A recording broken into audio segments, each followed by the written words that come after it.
দেখা না পাইলাম। সবাই বলেন চলতে পথে 2 দিন থামিলাম, যাবার কালে একজন আরো দেখা না পাইলাম। ও আমার সাদের মালা যাইবে ছিঁড়ে, রইব না আর বেশি দিন তোদের মাঝারে।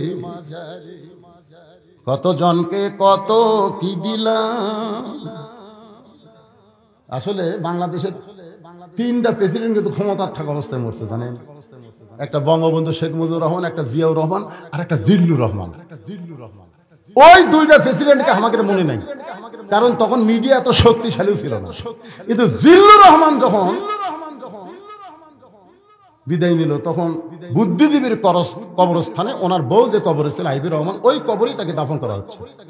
দাফন করার আগে চ্যানেল ATN বাংলা সব চ্যানেলে দেখাচ্ছে একজন ঘোষক মাইক লিছেন, 5 স্তরের নিরাপত্তা আছে।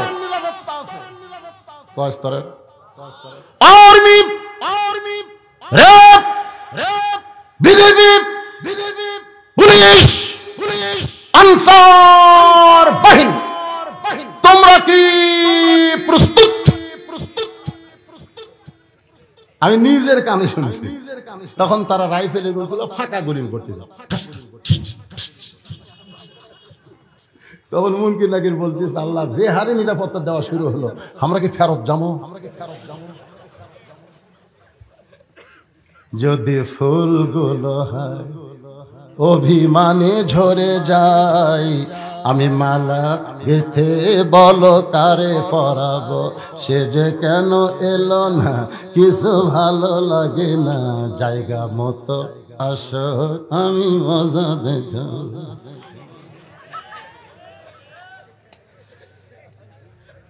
যারে পাখি তারে গিয়ে বললাম, আমি কি তার হাতের খেলনা বললাম, এ যে যখন তখন মোরে করে জ্বালাতন। গান আমি জানি কিন্তু কম না তো, আমার যেটুকু কোয়া লাগবে ওইটুকু মেরে দিচ্ছি। মুসা বলতে আল্লাহ মৃত্যুকে পছন্দ করার 3 নম্বর কারণ, আমার হাত ধরে বলতে, হুজুর বড় হুজুরের ফাঁসি কবে হবে? আমাকে একজন বড় হুজুর আছে বুঝলেন, তাই আপাতত জেলত আছে। অনেকে কয় হুজুর বড় হুজুরের ফাঁসি কবে হবে? আমি কলাম করে তাকে যাবজ্জীবন দিছে রে, ফাঁসি কে হবে? যদি হয়। আমি বললাম ভাইজান এই কথা তো আমি খারাপ হয়ে কম না, বসে থেকে কম। তো চা স্টল নিয়ে গেলাম, নিয়ে যা বললাম চা লাগে ভাই 2 কাপ চা দে, আমাকে একটা আর 2টা। তখন কয় হুজুর 2 কাপ খেয়ে বল, অনেক সময় লাগবে তো, তোকে 2টাই খাওয়া লাগবে। ওই চা লিয়া কেবল ঠোক দিছে। আমি তখন বললাম বড় হুজুরের ফাঁসি কবে হবে সেটা পরের কথা, তোর মৃত্যু হবে। যেই কইছে তোর মৃত্যু হবে, ওই চা কাপতে আমি চমকা উঠলু, চমকা উঠলি কেন পাগলা? ফাঁসির তারিখ হবি রে, কিন্তু মরার তারিখ নাই। এ পর্যন্ত যাদের ফাঁসি হচ্ছে তাদের একটা তারিখ দিছে, ধরে কোন কথা ঠিক কিনা, অমুক তারিখ রাত 12টায় ফাঁসি হবি, ফাঁসির আগে তওবা করবি, নামাজ পড়বি, কোরআন শরীফ পড়বি, জিকির করবি। ফাঁসির দড়ি যখন গলায় দিবে, এমন সময় কলমা শাহাদত পড়তে পড়তে তার ফাঁসি কার্যকর হবে। আল্লাহ নবী বলেছেন, কোন ব্যক্তি সারা জীবন যদি পাপ করে আর মরার সময় কলমা কইতে কইতে যদি মারা যায়, এক কলেমার ওসিলায় আল্লাহ তার জীবনের তামাম গুনাহ মাফ করে দেয়। কিন্তু তোর তারিখ আছে? তখন বলে না হুজুর মরার তো কোনো তারিখ নাই। তো এখন তুই সত্যি করে বলতো, যার তারিখ আছে সেটা ভালো না যার তারিখ নাই সেটা ভালো? যার তারিখ নাই এটি থেকে বাড়ির যাওয়ারই কারণ কি? কান্দিস কে? চা খা রে, চা খা, কান্দিস কে রে? এ ভাইজান যারা বসে আছেন, খেলা হাত তোলা বলেন, আমি যেখান থেকে আসি ওই বাড়িতে আমি ফেরত যাবো।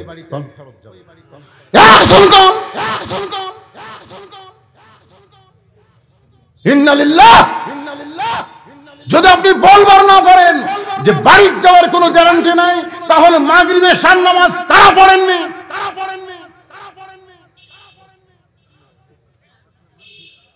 আপনি যদি বেনামাজি হয়ে মারা যান, দুনিয়ার সমস্ত মাওলানা যদি আপনার জানাজায় দোয়া করে, আপনি জান্নাতে যাওয়ার পারবেন না।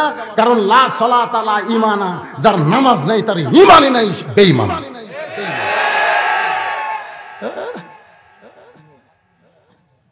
এখন আপনারা চিন্তা করেন, ফজরের নামাজ কি করবেন? সবাই কয় না, শরীর ম্যান পাক নাই নাকি?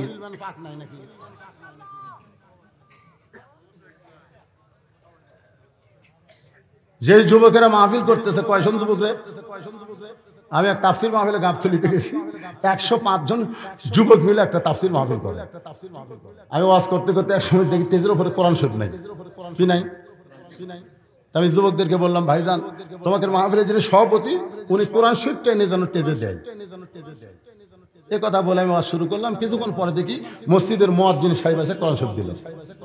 তাই মুয়াজ্জিনের হাত ধরে বললাম, হুজুর আপনি সভাপতি? না না না, মুয়াজ্জিন। আমি কইলাম সভাপতি সাহেব যেন কোরআন দেয়, আপনি মুয়াজ্জিন দিলেন কেন? মুয়াজ্জিন বলে, হুজুর আমাকে হুকুম করলো তাই আমি দিলেন। ওয়াজ শেষ করে যাওয়ার পরই সব বসে বলতেছে, হুজুর আগামী 3 বছরের তারিখ একবার দেন। বারবার আপনার বাড়ি যাওয়া যাবে না, আমরা যাই দেখি তারিখ শেষ। আমি 3 বছরটা তো 5 বছরে দেওয়া হবে, কিন্তু কোরআন শরীফ দিলি না কেন? সভাপতি ডাক দিলাম, কোরআন শরীফ কেন দিলি না?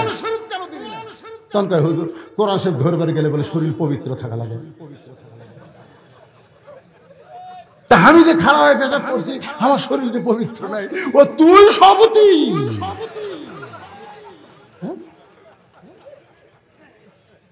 ইন্না লিল্লাহি ইন্না ইলাইহি। তাফসীর কোরআন মাহফিল করো, তোমরা মাগরিব এশার নামাজ পড়ো নাই, এর চাইতে বড় বিপদ আর কোথাও নাই। জোরে কোন কথা ঠিক কথা বল না কেন? কোরআনের মাহফিল করবা, নামাজ পড়বা না, এটাই হলো সবচাইতে বড় বিপদ। আর এই বিপদে ইন্না লিল্লাহ বেশি বেশি পড়া লাগবে। মানুষ মরে গেলে ইন্না লিল্লাহ, ঈমান মরার আগে ইন্না লিল্লাহ, ঈমান যেন না মরে। লা সালাতা লা দীনা, যার নামাজ নাই তো ধর্মই নাই। মাগরিব এশার নামাজ পড়ে ফজরের আগে কোনো মানুষ যদি মারা যায়, তার যদি জানাজা না হয়, নামাজের কারণে আল্লাহ তাকে জান্নাত দিয়ে দিবে। এখন বিবেককে প্রশ্ন করেন, কারা কারা মাগরিব এশা পড়েননি, ফজর কি করবে?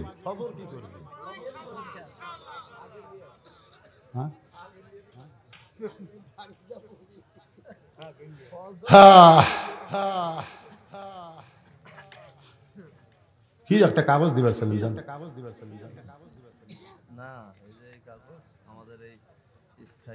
আচ্ছা আচ্ছা, মারা গেছে। এই 3 নম্বর কারণ কিন্তু মজার কারণ। আবার মনে করেন না হুজুর ভুলে গেল, তা ভাই এটা বলে তারপরে শেষ, সময় লাগবে তো। আবার উঠলো কেরে, এই মুরব্বী উঠলো কেরে, এখন উঠতে দেন না, এই সময় ওটা হবে কেরে, ইন্না লিল্লাহর ফিনিশিং হবে। 13 বছরের মধ্যে আমাদের কমিটির কিছু ভাই দুনিয়া থেকে চলে গেছেন, তাদের নাম নিম্নে দেওয়া হলো।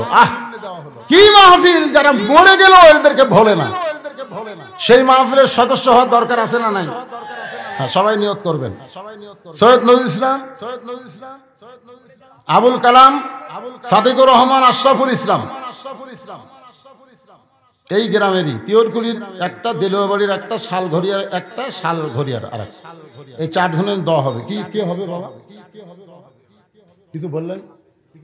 আপনাকে যা বলার থাকে এখন বলেন, কারণ একেবারে কাটায় কাটায় 2 ঘন্টা ওয়াজ হচ্ছে।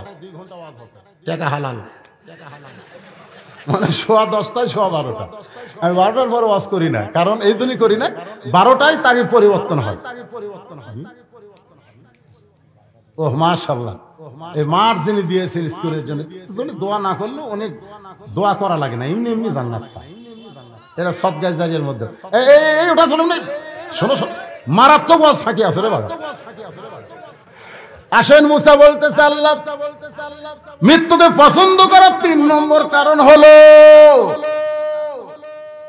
বাল তুসিরুনাল হায়াতাদ দুনিয়া ওয়াল আখিরাতু খায়রুন ওয়া আবকা। মৃত্যুর মাধ্যমে ক্ষণস্থায়ী জীবনের পরিসমাপ্তি হবে, চিরস্থায়ী জীবন পাওয়া যাবে। এই দুনিয়া হলো ক্ষণস্থায়ী। জোরে কোন দুনিয়া কি? নিচে মায়ায় বন্দি থাইকা করলাম কত খেলা, পশ্চিমে তাকিয়া দেখো তোমার জীবনের ডুইবা গেছে বেলা। সবাই বলেন এক পলকের নাই ভরসা, মিশে সকল আশা, কখন বুঝি দারুণ ঝড়ে ভাঙবে তোমার বাসা। মা গো, পর্দার অন্তরে যারা আছেন গো মা, আপনারা যখন মারা যাবেন তখন আমাদের বগুড়াতে মেয়ে মানুষ মারা গেলে 5 কাপড় দেয়। আপনাদের রাজশাহীর খবর কি? পুরুষ যখন মারা যায় 3টা কাপড় দেয়। আমার এলাকার এক মেয়ে মানুষ চেয়ারম্যান হচ্ছে, ভাইস চেয়ারম্যান। কি কয় আপনাদের ইউনিয়ন পরিষদ? Vice chairman.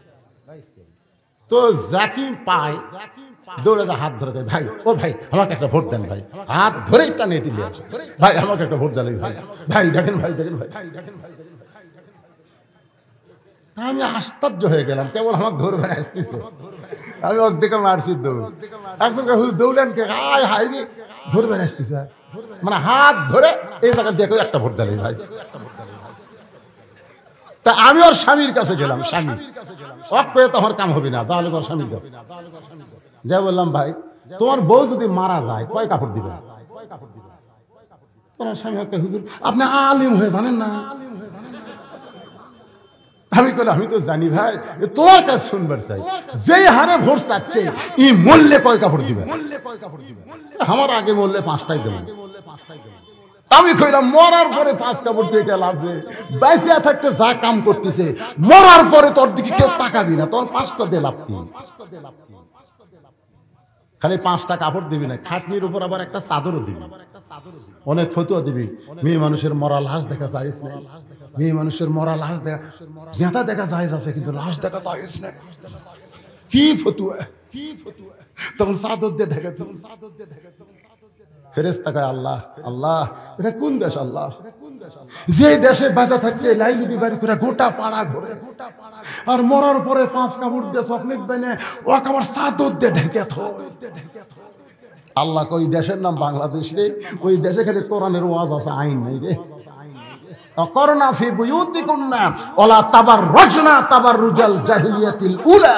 এই কোরআনের পর্দার আইন যদি চালু থাকতো, মরার পরে 5 কাপড় নয়, জীবিত অবস্থায় মেয়েরা 7টা কাপড় পরতো। জোরে কোন কথা ঠিক কি না? আমার গ্রামে একদিন এক লোক চুল চুল, আমি কইলাম কে রে, আমার ঘুম ভেঙে গেছে, চুল চুল করতেছে কি? তার বউ কইলাম কে রে, এই যে লোক চুল চুল করতেছে ব্যাপার কি? আপনি জানেন না মেয়ে মানুষের চুল বেচা? আমি আর খাড়া থাকতে পারতেছি না, আমি কাঁপতে কাঁপতে বসে গেছি। আমার বউ কই বসলেন কে? মেয়ে মানুষের চুল। আমি দৌড়ে ধরলাম, ওই আমাকে দেখে দৌড়, আর গোটাল বস্তা চুল। আমি বললাম কিভাবে লেস? হুজুর 1 টাকা ওজনের চুল দিলে 50 টাকা, যদি কম হয় মনে করেন 50 টাকার হচ্ছে না, তখন আমাকে ভাই বসেন আমি চুলের ব্যবস্থা করতেছি। তখন এই চুল আলাটি বসে, ওই তখন একটা মুড়ে মুড়ে একটা যেটা চুল হাসার নাম কি চিরনি, মুড়া চিরনি, খালি সমান এটা দেখেন তো ভাই হাসে। তখন চুল আলা লাগতে করতে ভাবি আর একটু লাগবি, ভাবি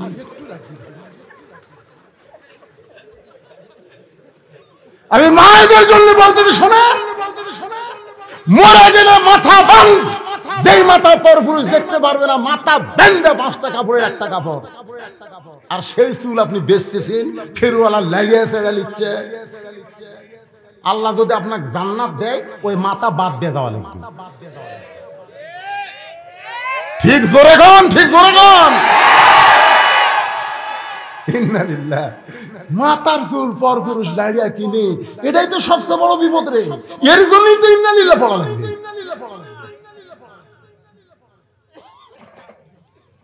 আল্লাহর বান্দার একটু মনোযোগ দিয়ে শুনবেন আমার মায়েরা।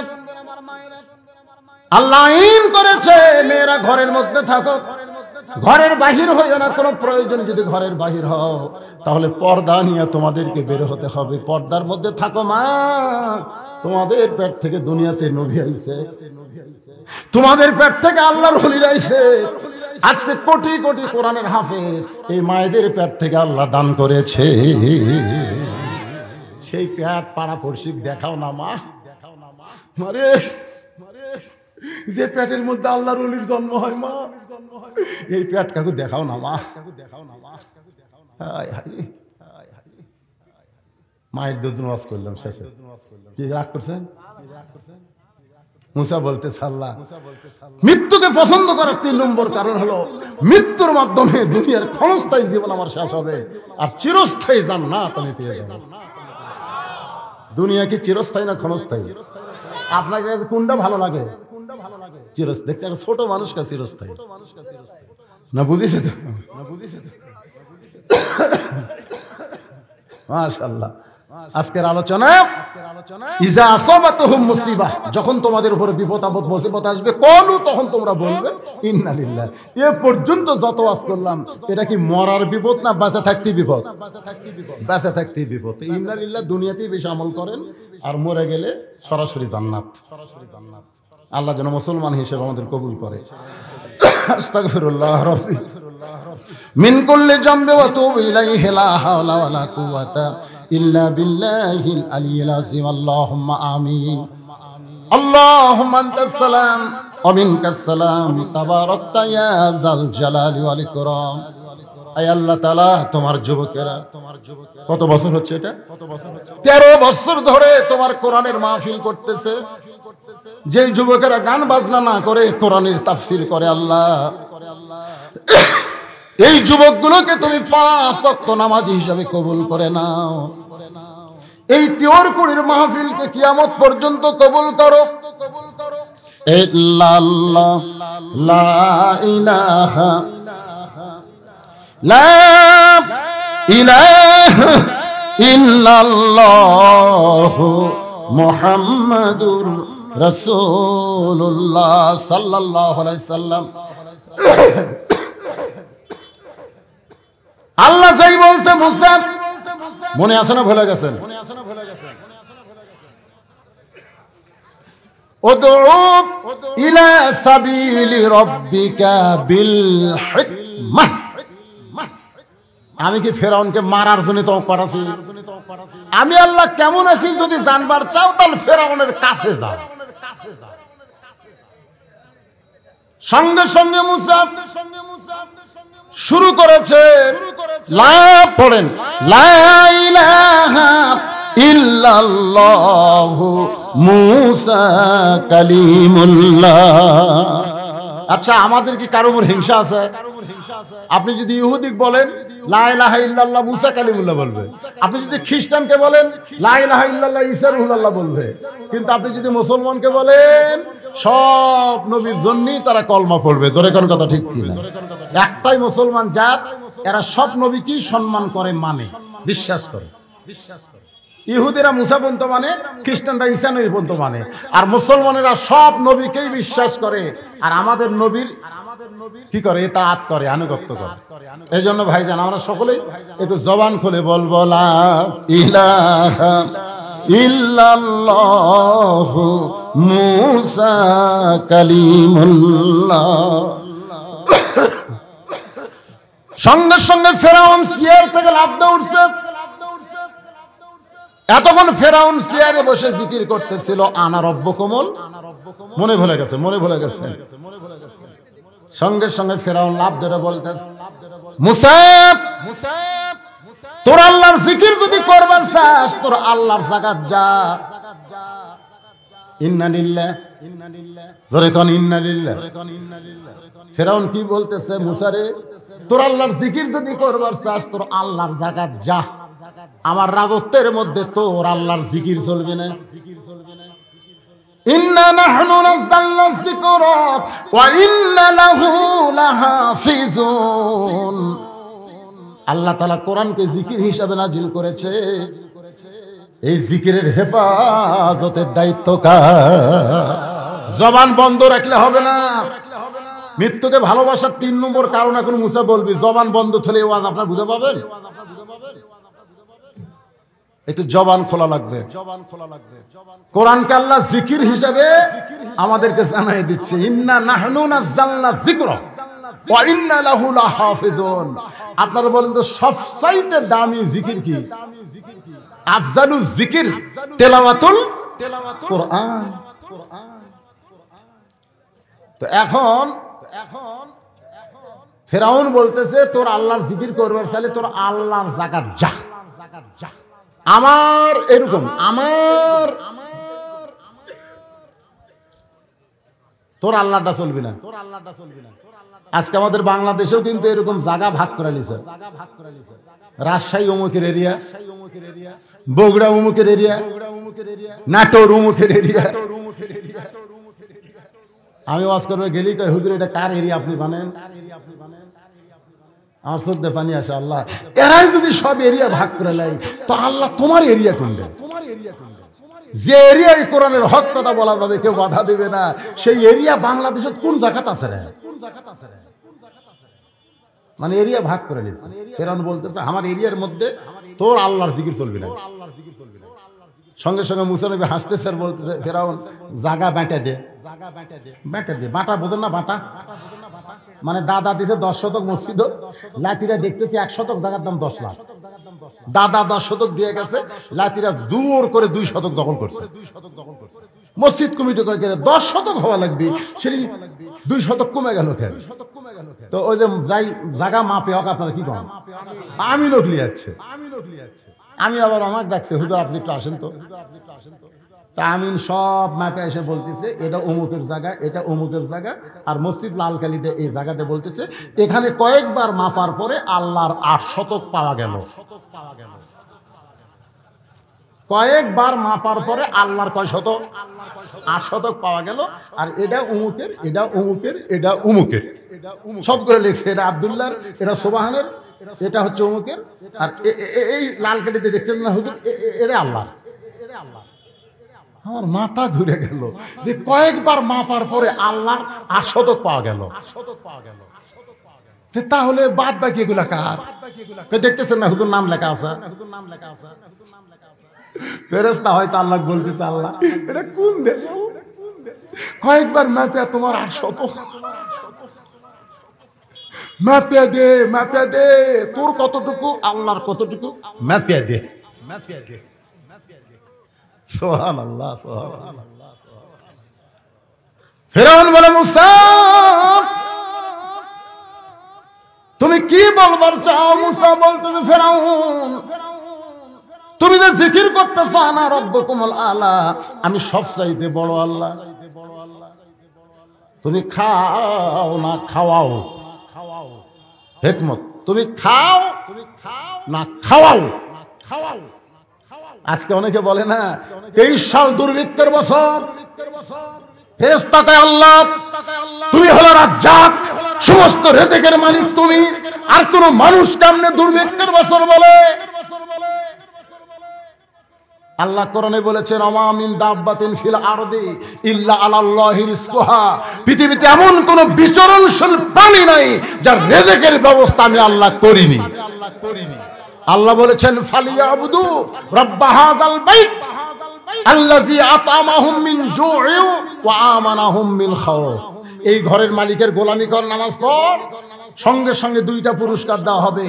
1 নম্বর পুরস্কার হলো রিজিকের কোনো পেরেশানি থাকবে না, আর 2 নম্বর পুরস্কার হলো সমস্ত ভয় ভীতি থেকে তাকে পুরোপুরি নিরাপত্তা দেওয়া হবে। জোরে কোন কথা ঠিক কিনা?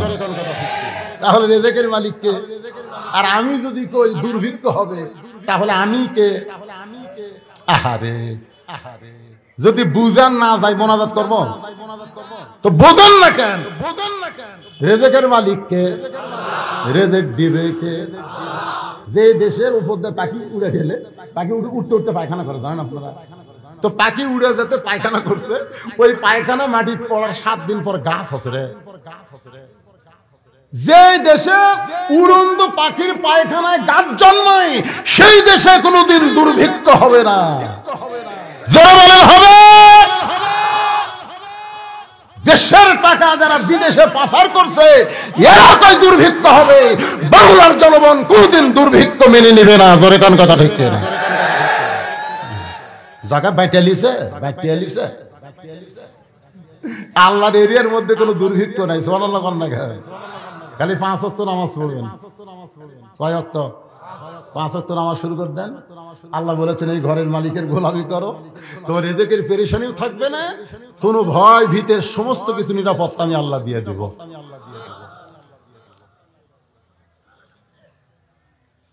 তো হামান এখন সাইড থেকে হামান ওই এখন করছে, বলতেছে আমার আল্লাহ খায়। কে বলতেছে? মুসা মুসকে হাসতেছে যে তোর তো ভোট নাই রে, তুই বিনা ভোটে মন্ত্রী হস, তুই তো ফেরাউনের তারিফ করবি।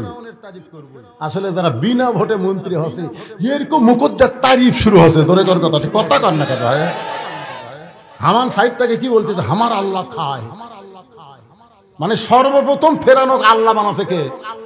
এই শালা হামান। যে মেম্বার হওয়ার পারবি না, বিনা ভোটে এমপি হয়ে গেছে। জোরে কথা কর না কেন? এই সাইড থেকে বলতেছে আমার আল্লাহ খায়। মুসা বলতেছে যে আল্লাহ খায় সে আল্লাহর বিপদ আছে। কি হলো রে, আবার স্লিপ কেন বারে? অনেক সময় স্লিপ আসলে ভয় লাগে, আজকে পাল্টাবার করছে নাকি? আমি কোন চিল্লা করে ওয়াজ করতেছি? হাসতে হাসতে ওয়াজ করতেছি ভাই, এর মধ্যে কিছুই নাই রে।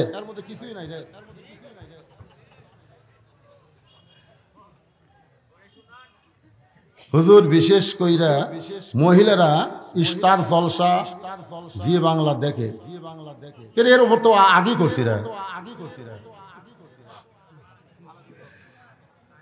হুজুর চাচা ভাতিজা জুমার দিনে এত পরে এ ওয়াজ করতে আরো 1 ঘন্টা লাগবে। না না না, দিনও তো একটা ওয়াজ করছি ভাইজান। রাত্রে বুড়া মানুষ কয় ঘন্টা ওয়াজ করবি রে? না চলবি কি রে? এখনকার বক্তারা 1.5 ঘন্টার উপর ওয়াজ করতেছে না। আর আমি তাও মনে করেন 1.5 ঘন্টা পর আদায় শুরু করে আর 1 ঘন্টা করবার চাচ্ছি। সুবহানাল্লাহ। এই যে আগ্রহ, সুবহানাল্লাহ। শোনেন, ইন্না লিল্লাহর উপর ওয়াজ হচ্ছে, ইন্না লিল্লাহ। কখন কোয়া লাগবে আর কখন মারতেছি এটা বুঝাচ্ছি আমি। এ বাজান, এই 2 মুরিব্বি উঠলো করে, এই উঠলে আর ওয়াজ হবে না রে। বসান ওটা শেষ। আদায় যখন শুরু করা হয় চিটা পাতান সব উড়ে যায়। আদায় মানে বাতাস দেওয়া। ধানের মধ্যে যারা চিটা পাতান থাকে, বাতাস দিলে আর থাকতে পারে না। আমি দেখছি যত মাহফিল আদায় শুরু করি চিটা পাতান সব চায়। তারপরে যে কটা থাকে দানাদার ধান, এরা ওঠে না, লড়ে না, যতই বাতাস দেন থাকতি।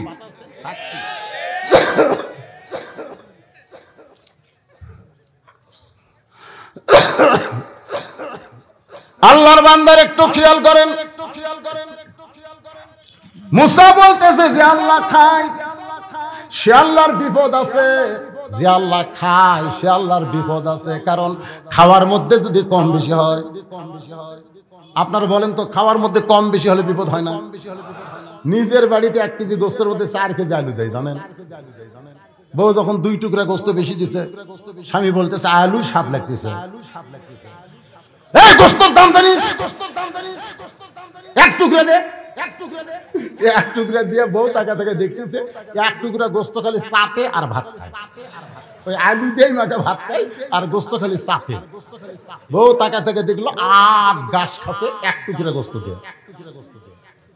ওই লোকই পরের দিন কারো বাড়ির বেড়াবার গেছে, দাওয়াতে গেছে। পরের দিন 4 কেজি গোস্তর মধ্যে 1 কেজি আলু দিছে।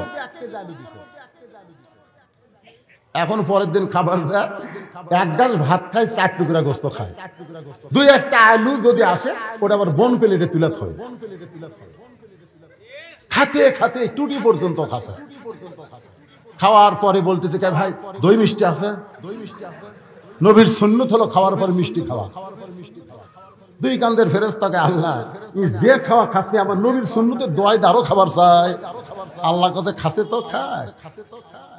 ভিতরে কল কবজা বলতেছে আল্লাহ 250 গ্রাম পর্যন্ত আমরা হজম করে পারি। কিন্তু এই যে 500 গ্রাম ঢুকালো আমরা কি করব? আল্লাহকে হরতাল কর, ভিতরের কল কবজার হজম করে পারিনি, ওই খালি কিছুক্ষণ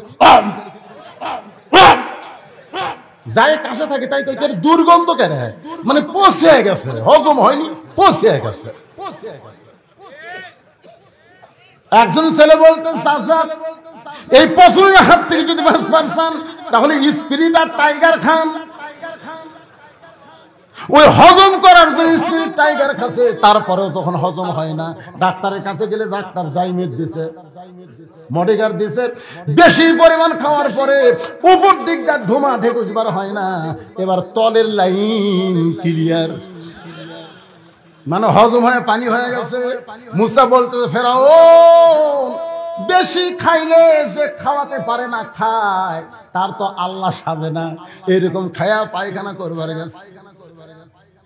পায়খানা করে যে উঠছে আবার পেটে কামড় দিছে, আবার বসে গেছে, যেই কমপ্লিট করে উঠে আবার পেট কামড় দেয়, আবার বসে, একবার যায় 4 বার উঠে বসে, 5বার যে উঠবার চায় মাথা ঘুরে পড়ে গেছে, মানে আল্লাহ কাত হয়ে গেছে। জোরে কোন কে খাত? আল্লাহ কাত। আমি এক হিন্দুকে বললাম, কে রে ভাই 10 দিন ভরে যাক প্রসাদ দিলি, ভোগ দিলি, তাকে আবার দশমীর দিনে এরকম পানি লাগতে ডুবাইস কেন? তাহলে হুজুর আমাকে ধর্ম এইরকম, হুজুর যাক সম্মান করি তাকে আবার লাগতে। তো এখন আল্লাহ কাত, তো কাত হলে কি হবে? মাজার শক্তি না থাকলেও কিন্তু মুখত শক্তি আছে। জোরে কোন কথা ঠিক কিনা? ফেরাউন পায়খানা থেকে বলতেছে, সঙ্গ পাঙ্গ তোরা কোথায় রে, আমার টানে বের কর। এখন ফেরাউনের সঙ্গ বন্ধ যায়, পায়খানার দরজা খুলে দেখে আল্লাহ কাত। সবাই চাকরি করে, অনেকে আছে কিন্তু টাকার জন্য চাকরি করে, মন দিয়া ফেরাউনক ভালোবাসে না, এরকম আছে না? নাই, সুযোগ পাচ্ছে, সুযোগ পাচ্ছে। এতদিন ভয় কিছু কয়নি কি তাকে? খালি ক্ষমতার অহংকার করেন, 1 লাখ বারবার বাড়েননি, যখনই বাড়ান পুলিশ নিয়ে আসেন। কত বড় ক্ষমতা 1 লাখ হয়ে দেখেন। ফেরাউন বুঝবার পারছে মুসা আমাকে হেকমতে মার দিছে। কিসের মার? ধর, যেই কইছে ধর, মুসা বলতে আল্লাহ। ফেরাউন হেকমতে মার দেওয়ার পর আমাকে ধরবার চায়, আল্লাহ কয় দৌড়া। মুসা কয় আল্লাহ এটা কেমন কথা? ও ধরবার আছে, হামও ধরবার চাই। আল্লাহ কয় মুসারে তো ধরা লাগবে না, জাগা মতো আমি আল্লাহ ধরবো। জোরে কোন ঠিক কিনা? একটু দৌড়ারে মুসা, একটু দৌড়া। মুসা বলতে আল্লাহ আমি দৌড় দিলে জনগণ মনে করবে মুসা ফেরাউনের ভয়ে দৌড়াই। আল্লাহ কয় মুসা রে কে কি মনে করলো সেইটা পরের কথা, আমি কি বলি সেইটা আমল কর। ও মুসার সাথীরা, বাংলার জমিনে তোমরা একটু দৌড়াও, ফেরাউনের দল তোমাকে একটু ধাবড়াক, জাগা মতো মার হবি। জোরে বলেন কথা ঠিক কিনা? 3 দিকে ফেরাউন সৈন্য যে দাঁড়ায় আছে, মুসা নবী ব্রেক। ফেরাউন কে আর দৌড়াও না। মুসা কয় আল্লাহ সামনে যে সাগর, আল্লাহ আমি তো এতক্ষণ তোমার হুকুমে দৌড়ালাম, এখন কি আমার হুকুমে দৌড়া?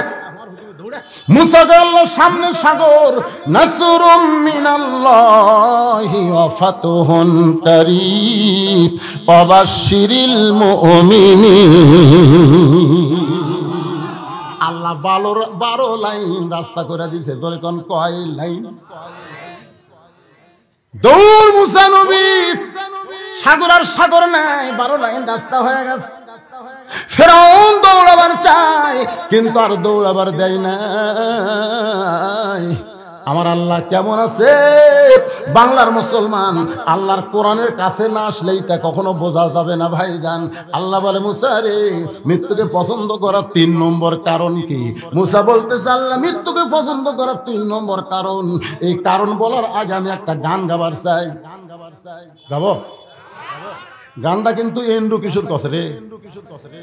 এন্ডু কিশোর কিন্তু আবার খ্রিস্টান, কিন্তু খ্রিস্টান হলে কি হয়, আর গান ভালো রে। এই যুবকের কাঁচা বাদাম গান কইলা, তারপরে আর একটা কি গান করছে, সাদা কালা সাদা কালা। পাগলারা ঢোলে আর কয়, ঢোলে আর কয়। আর এখন আর একটা পাঠান বানাতে নাকি ওই ভারতের,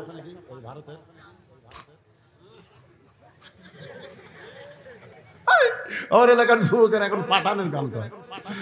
ভারতের পাঠান, এরা পাঠারা পাঠানো ধরছে। আমার সাথে একটা ইন্দু কিশোরের গান সব হরি।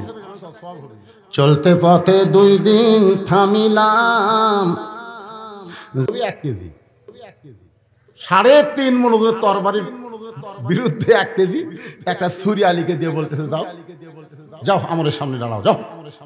এখান থেকে বোঝা গেল তরবারির বিরুদ্ধে তসবিহ টুবি চলবে না, তরবারির বিরুদ্ধে তরবারি লাগবে। জোরে কোন কথা ঠিক কিনা? আমার আসতেছে হাজার হাজার কাফের মিছিল করতেছে, মুসলমানের নবীকে কেউ বাঁচাতে পারবে না। আলী 27 ইঞ্চি তরবারিলে মারছে দৌড়, রাসূল কাকে দৌড় আসকে ওই কাফেরের পাটা আপনার পবিত্র চেহারা দেখার আগেই ওকে আমি জাহান্নামত পাঠাবো। সুবহানাল্লাহ কয় না? ওই কাফেরের পাটা আপনার পবিত্র চেহারা দেখার আগে ওখানে। কি সাহস!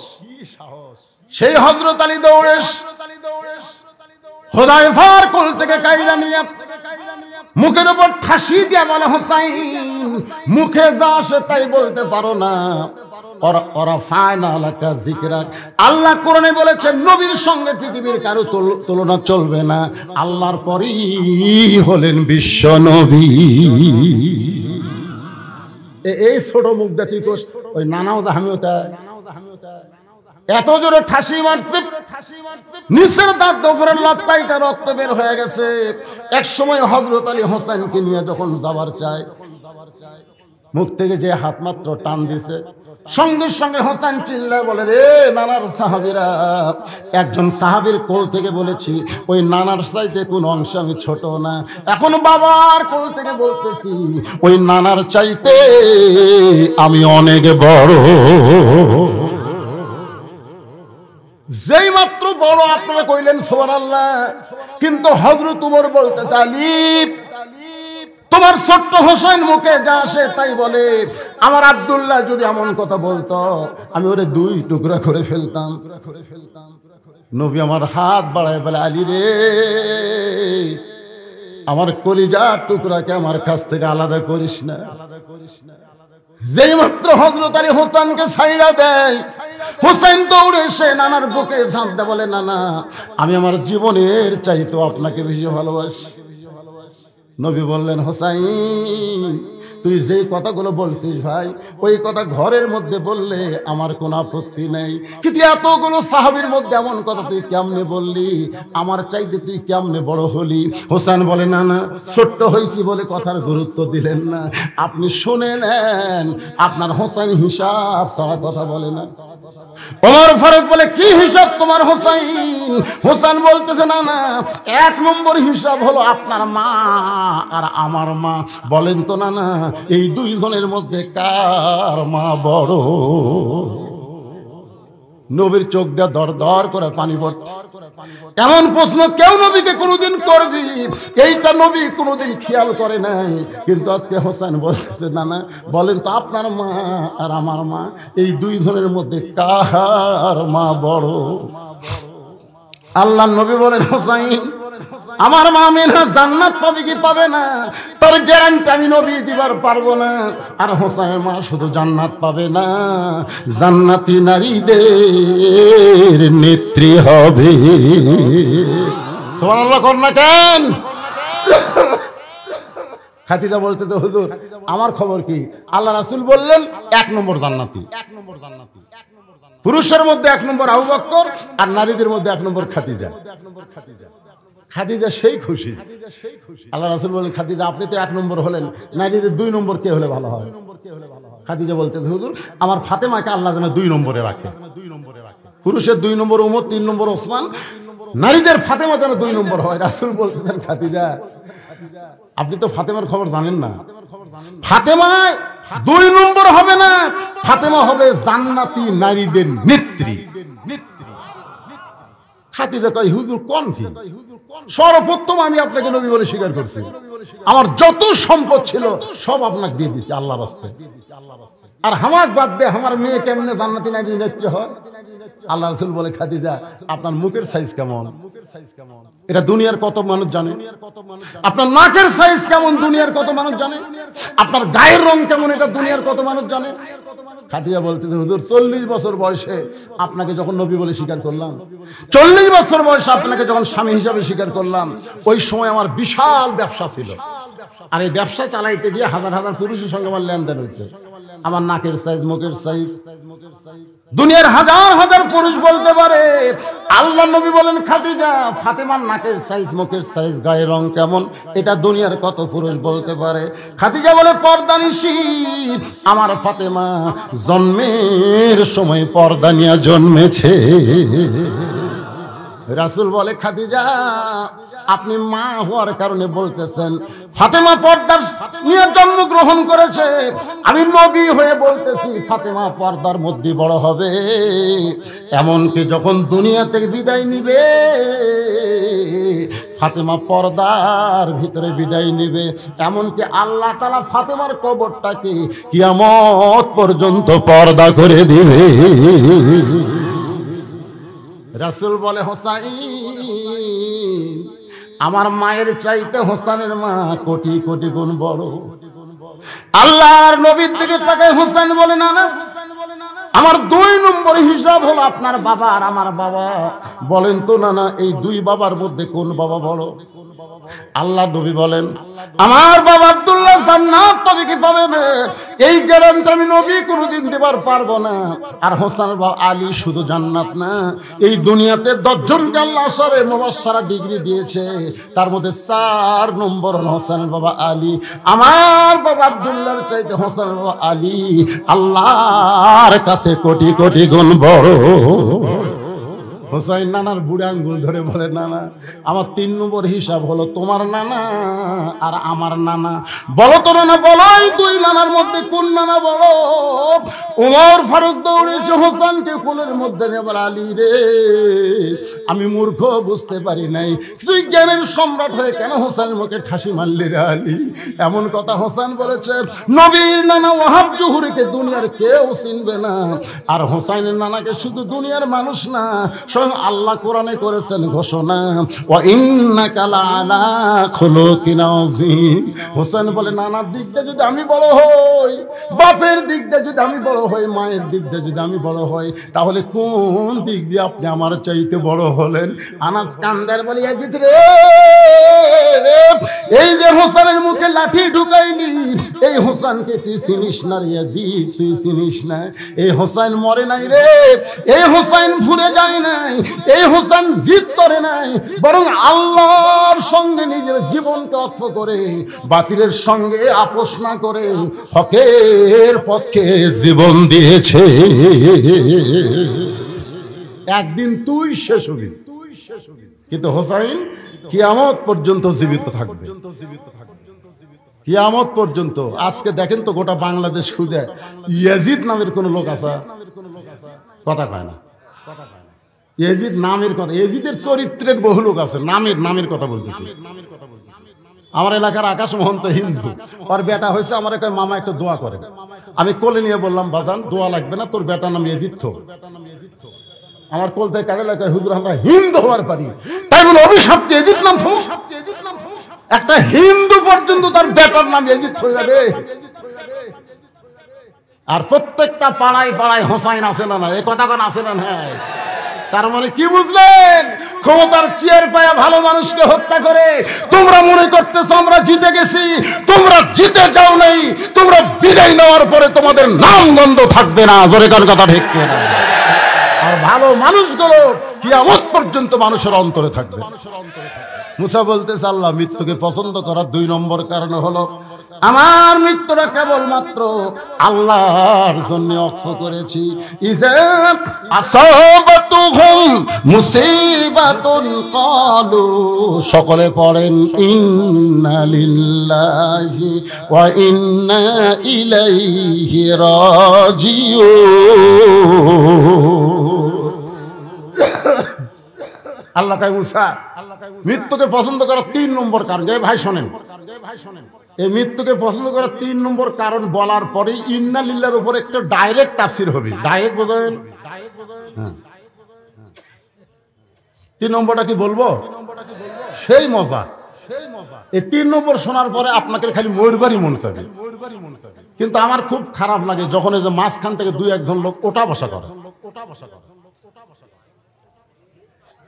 না, খুবই খারাপ লাগে। আমার ভাষা কি আপনার বুঝতেছেন না? ঘন্টার পর ঘন্টা ডাইয়া থেকে আওয়াজ শুনে এরা উঠতে গেলে কোরআনের মহব্বতে পেশাব বন্ধ করে বসে থাকবেন। সামান্য পেশাব লাগলে আপনি উঠে যাচ্ছেন। আপনি জানেন পেশাব কত বড় মারাত্মক অসুখ। কোরআন ছেড়ে যারা পেশাব করে গেল কোরআনের অভিশাপে। এত ঘন ভালোবাসি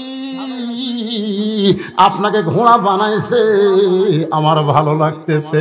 যতক্ষণ হোসাইন আপনার পিঠের উপরে বসে থাকবে আপনি সেজদা থেকে মাথা তুলবেন না। যেই হোসাইন নবীরে ঘোড়া বানাইলে আল্লাহর ভালো লাগে, আর তার মুখ তুমি লাঠি দিছে। তুমি হোসেনকে চিনো? হাজার হাজার সাহাবীর মধ্যে নবী ওয়াজ করতেছেন, সাহাবীরা পাগলের মতো নবীর ওয়াজ শুনতেছে। পিছন দিক থেকে ছোট্ট হোসেন দৌড়ে এসে বলে, না না, অনেকক্ষণ সাহাবীদের ওয়াজ শোনা না, এখন আমাকে লাও, এখন আমি তোমার কাছে যাব। আবু বকর রাদিয়াল্লাহু বুঝতে পারলেন হোসেন যখন নবীর কাছে আসে তখন নবী আর নবী থাকে না, নবী নানা হয়ে যায়। সুবহানাল্লাহ। যখন হাসান হোসেন নবীর কাছে আসে তখন নবী কি হয়? নবী কিন্তু সব সময় নবী না। নবী সবসময় নবী? ঘরের মধ্যে নবী বসে আছেন, মা আয়েশা এসে ঘরের মধ্যে যেই ঢুকছে নবী আস্তে করে উঠে যা দরজা বন্ধ করে দিলেন। মা আয়েশা থরথর করে কাঁপতেছে। আল্লাহ রাসূল বলে, কাঁপো কেন? বলে, হুজুর আপনার জুতার পরশে আল্লাহর আরশ ধন্য হয়ে গেছে। সেই নবীর ঘরে যদি কোনো বেয়াদবি হয়, আল্লাহ রাসূল বলতেছে, আয়েশা একজন নবীর জুতার পরশে আল্লাহর আরশ ধন্য হতে পারে একজন নবী। আয়েশা কয়, হুজুর আপনি তো সেই নবী। রাসূল বলে, এই দরজা যতক্ষণ খোলা ছিল ততক্ষণ আমি সেই নবী ছিলাম, যেই দরজা বন্ধ হয়েছে আমি নবী নই রে, আমি হলাম স্বামী, তুমি আমার বিবি। মা আয়েশা দৌড়ে এসে নবীর বুকের মধ্যে মাথা ঢুকায় বলে, আল্লাহ এতদিন জানতাম আমার নবী শুধু বিশ্ব নবী, আজকে দেখতেছি পৃথিবীর 1 নম্বর স্বামী। মাথা ঢুকাইছে, নবী আস্তে করে ডান হাত, এই ডান হাত কেন মা আয়েশার পিঠে দিয়ে একটা চাপা মারছে। সঙ্গে সঙ্গে আল্লাহ কয়, জিবরাইল আর দেরি করিস না, কোরআনের আয়াত নে নবীর কাছে যা। ফেরেশতা জিবরাইল বলে, আল্লাহ কোরআনের আয়াত নে তো নবীর কাছে আমি যাবই, কিন্তু এইভাবে বলার কারণ কি? আল্লাহ বলতেছে নবী ঘরের মধ্যে এমন একটা আমল করতেছে যে আমল করার কারণে আল্লাহর আরশ পর্যন্ত খুশি হয়ে গেছে।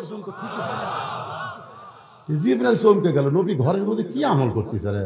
সেজদা দিছে না কোরআন শরীফ পড়তেছে না কি করতেছে? আল্লাহ কয়, তোর বোঝার দরকার নাই, কোরআনের আয়াত নিয়ে নবীর কাছে যা। মা আয়েশা তখন নবীর বুকের ভিতরে এই 14 ফেব্রুয়ারি পালন করাই। কোন মেয়েকে বিয়ের আগে যদি বুকের মধ্যে নাও, এই বুকলে তুমি জান্নাতে যাবার পারবে না। যে বুকের মধ্যে অবৈধ কোন মেয়েকে তুমি ধরবা, ওই শরীর নিয়ে তুমি জান্নাতে যাবার পারবে না। ভ্যালেন্টাইন ডে নিজের বউ কেলেন, নিজের বউ কুকলেন। ফেরেশতা জিবরাইল সালাম দেয়, নবী চমকে উঠছে। আয়েশা কয়, হুজুর চমকে উঠলেন কেন? বলে, ফেরেশতা জিবরাইল আইছে। আপনার জিবরাইলের কাম নাই, এই সময় আসা দরকার। আল্লাহ নবী বলে, আয়েশা জিবরাইলের বাপেরও ক্ষমতা নাই যে আমরা কি করতেছি বুঝবার পারবে, কারণ স্বামী স্ত্রীতে প্রেম করে একমাত্র আল্লাহ ছাড়া পৃথিবীর কেউ জানে, কারণ দরজা জানলা বন্ধ করে কথা কন না কেন? আপনি কোনোদিন আপনার বউকে আদর করছেন, খোলা জাকাত করছেন? এই শালা প্রেমিকা যেটি পায় সেটি করে, কাটি মাসা কুত্তার মতো যেটি পায় সেটি। কিন্তু নিজের বউকে কেউ কোনোদিন দরজা জানলা খোলা রাখা আদর করে না। কথা কন না কেন? করবার সালে বই করবার দিবি না, আগে দরজা লাগাও। আল্লাহর বান্দার একটু শুনেন। ফেরেশতা জিবরাইল বলে, রাসূলুল্লাহ ঘরের মধ্যে কি আমল করতেছেন আল্লাহ ভালো জানে। এই মুহূর্তে আল্লাহ তাআলা আয়াত নাজিল করেছে, হুন্না লিবাসুল লাকুম ওয়া আনতুম লিবাসুল লাহুন্না। আবু বকর বলতেছে হুযায়ফাকে, হুযায়ফাতুল ইয়ামিন, ইয়ামিনের হুযায়ফা, যা যা হুসাইন কাটকায় দে। হুসাইন যদি নবীর কাছে আসে, নবী কিন্তু আর নবী থাকবে না, নবী নানা হয়ে যাবে। হুযায়ফা দৌড়ে গিয়া হুসাইনকে বুকের মধ্যে নিয়ে বলে, বাবু এখন তুমি তোমার নানার কাছে যাইও না, কারণ তোমার নানা যে আলোচনা করতেছে প্রত্যেকটা সাহাবী কলিজার খাতায় সে নোট করতেছে। কারণ নবী যখন কথা বলে প্রত্যেকটা কথা সাহাবীরা এত মনোযোগ দিয়ে শোনে, কারণ নবী কথা বলে নিজে বলে না, আমার আল্লাহ নবীর মুখ দিয়া বলা। মা ইয়ানতিকু আনিল হাওয়া ইন হুয়া ইল্লা ওয়াহয়ু ইউহা।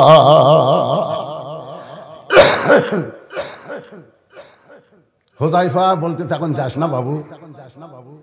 হোসেন চিল্লায় বলতেছে, এই নানার সাবে, তোমরা আমার নানাকে চিনো বলে নানার ওয়াজ শুনতে ভালো লাগতেছে, কিন্তু আমাকে চিনো না, যার কারণে নানার কাছে আমাকে জবাব দিচ্ছে না। আজকে শোনো, ওই বক্তা নানার চাইতে আমি হোসেন কোন অংশে ছোট না। যেই কসে ছোট না, তালি উঠে গেছে, উঠে যায় হুযায়ফার কোল থেকে কাইডে নিয়ে মুকুট মারছে ঠাসি। কারণ নিজের জীবনের চাইতে হযরত আলী আল্লাহ রাসূলকে বেশি ভালোবাসে। সুবহানাল্লাহ। তিমা প্রান্তরে যখন আল্লাহ রাসূলের চোখ দিয়ে দর দর করে পানি পড়তেছে, সাহাবারা জিজ্ঞাসা করে, হুজুর কান্দেন কেন? রাসূল বললেন, মক্কার সবচেয়ে বড় বীর আমর প্রতি সন্ধ্যায় 21 কেজি খাদ্য খায়, 3.5 তরবারি নিয়ে যুদ্ধে যায়। সে আমর কাবা শরীফে শপথ করে বলেছে, মুসলমানের নবীর মাথা না কাটা পর্যন্ত আমি পানি পান করব না। সে আমর আমাকে হত্যা করার জন্য আসতেছে। ওসমান গনি বলে, হুজুর দোয়া করেন, আমর আপনার কাছে আসার আগেই আমার হাত পাও যেন আল্লাহ অবশ করে দেয়। নবী কেবল হাত তুলে দোয়া করবে। ইতিমধ্যে আল্লাহ বলতেছে, দোয়া করা যাবে না, যাদের শুনাচ্ছেন তাদেরকে সৈন্যের মতন গড়ে তোলা লাগবে। ওই আমর আপনার কাছে আসার আগে আমরের সামনে কে দাঁড়াবার পারবে? নবী তখন বললেন, তোমাদের মধ্যে কেউ আসো ওই মহাবীর আমরের সামনে দাঁড়াবা। সব সাহাবী মাথা নিচু করে আছে, আর পিছনে আলী দাঁড়ায় বলতে, হুজুর আমি যাবার চাই। আল্লাহ রাসূল কয়, এজলেস বস, তুই ছোট মানুষ, তুই কি বুঝিস? আলী জিকির করেন আর সামনে চাপেন, লা ইলাহা ইল্লাল্লাহ। যার দিলে আছে আমার আল্লাহর ভয়, যার মনে আছে আল্লাহর ভয়, যার দিলে আছে আল্লাহর ভয়, আল্লাহ আল্লাহ সব সময়। আহার নিদেরা ভালো লাগে না এই দুনিয়া, ভালো লাগে না, ভালো লাগে শুধু আল্লাহ, জোরে লা ইলাহা ইল্লাল্লাহ।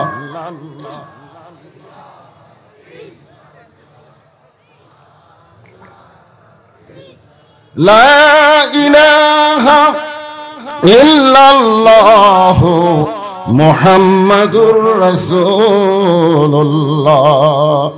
সাল্লাল্লাহু আলাইহি ওয়াসাল্লাম। ওই আব্দুল আলিম একটা গান গাইছিল, শুনছেন? মনে বড় আশা ছিল আমি যাব মদিনায়। জিজ্ঞাসা করা হলো, কেন মদিনায় যাবেন?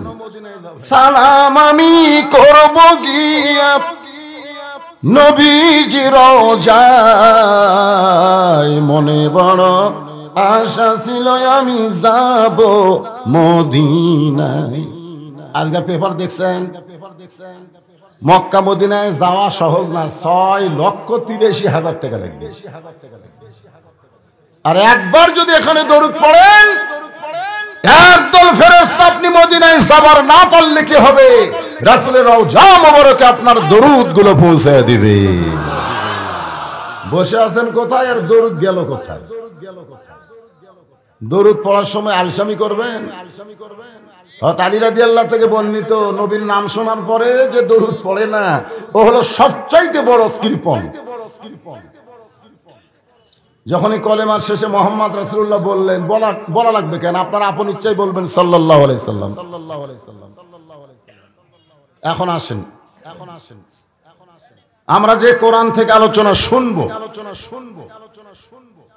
তাফসীর শুনবো, এই কোরআনের মধ্যে কোনো সন্দেহ, যারা নাই শব্দটা বলতে দ্বিধা করলেন, ফেরেশতা যদি বলে আল্লাহ এরা নাই কইতে জবান বন্ধ রাখলো কেন? আল্লাহ বলতেছে যারা কোরআনের ব্যাপারে সন্দেহ নাই, এই শব্দের উচ্চারণ করেনি, এদের জান্নাতও নাই। আর যারা নাই বললেন, জবানকে কোরআনের জন্য খুলে দিলেন, আল্লাহ বলতেছেন এদের জীবন থেকে জাহান্নাম নাই। সুবহানাল্লাহ, তো জোরেই করলেন। এই কোরআনে কোনো সন্দেহ, এই কোরআনে কোনো ধোঁকা, এই কোরআনে কোনো গোজামিল।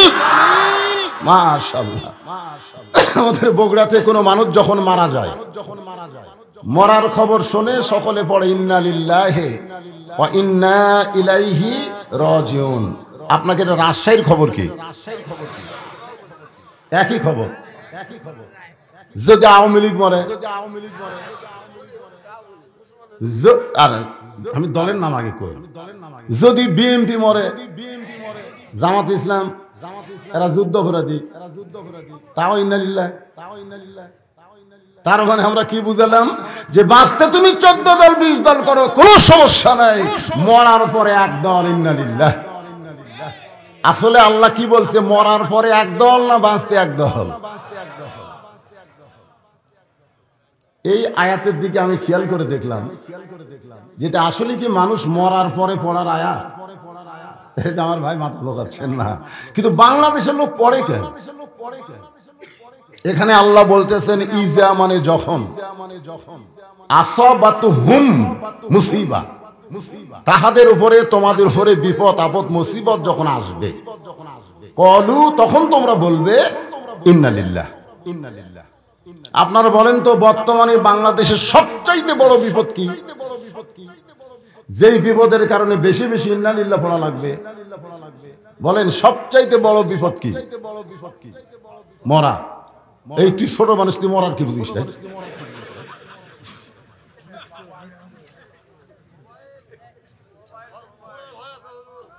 হ্যাঁ না, মরা কিন্তু আসলে ইন্না লিল্লাহ না, মরা হলো আলহামদুলিল্লাহ। আল্লাহ কোরআনে বলেছেন লা তামুতুন্না, মৃত্যুবরণ করো না, ইল্লা ওয়া আনতুম মুসলিমুন। যদি মুসলমান হইতেই মরতে পারো, তোমার দেহ যাবে কবরে, তোমার পাখির কোনো কবর হবে না, ইল্লিন নামক জান্নাতের বাগানে তোমার জায়গা হবে।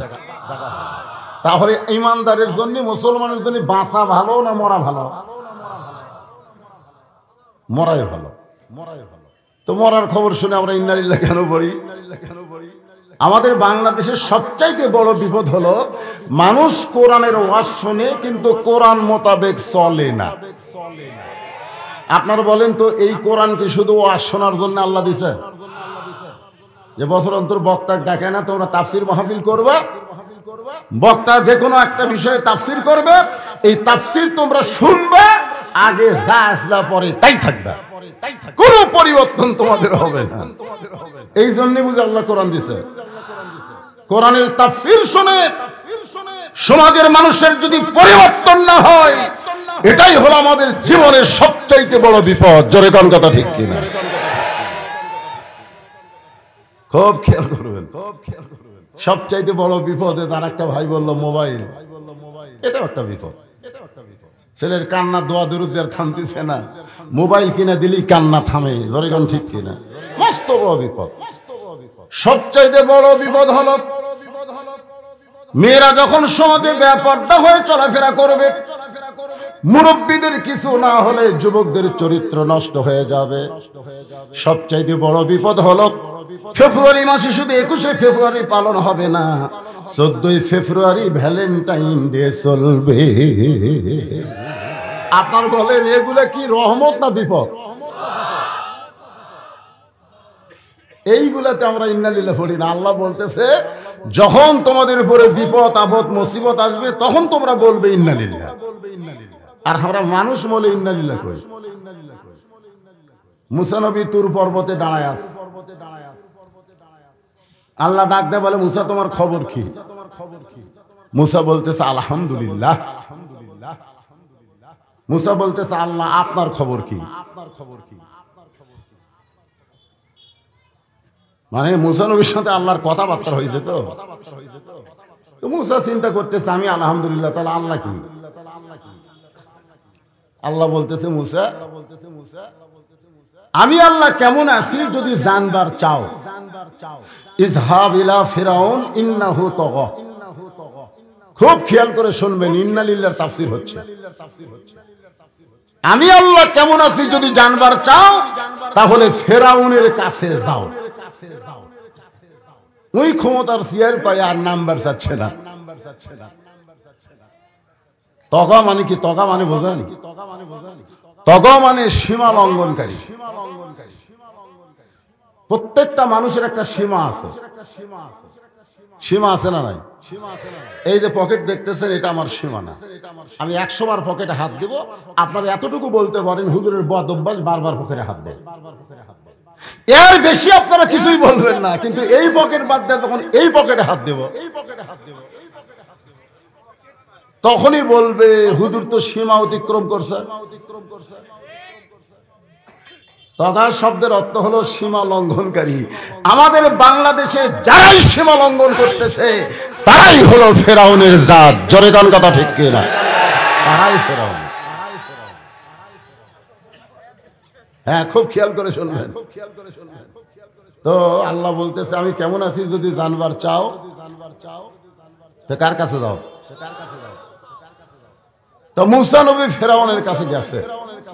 এই আমার দিকে খেয়াল করে, ফেরাউনের কাছে গিয়া দেখে ফেরাউন চেয়ারে বসে, ক্ষমতার চেয়ারে বসে একটা জিকির করতেছে। জিকিরটা হলো আনা রব্বুকুমুল আলা।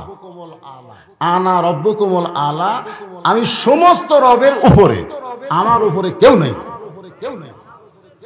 মুসা আলাইহিস সালাম চিন্তা করতেছে তুর পর্বতে এখনই যার সাথে কথা বললাম ওটা কে আর এটা কে?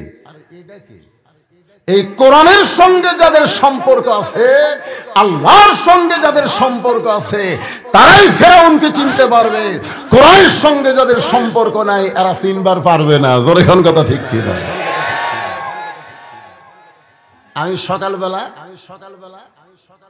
আল্লাহ রাসূল বলেছে যে ফজরের নামাজের পরে সূরা মুলুক কেউ যদি নিয়ম মতো তেলাওয়াত করে, কাফনের কাপড়ে তাকে কবরে রাখা হবে, কিন্তু কবরের উপরে ওর কাফনের কাপড়ের উপরে সূরা মুলুক একটা চাদর হবে। ওই চাদর থাকার কারণে কবরের কোনো আযাব ওই মাইয়াতকে স্পর্শ করবে না। আমি চিন্তা করে দেখলাম এত ফজিলত এই সূরার কেন? আরবিতে পড়লে তো বোঝা যায় না, এর বাংলা যখন অর্থ বললাম তাবারাকাল্লাযী বিয়াদিহিল মুলক وهو على كل شيء قدير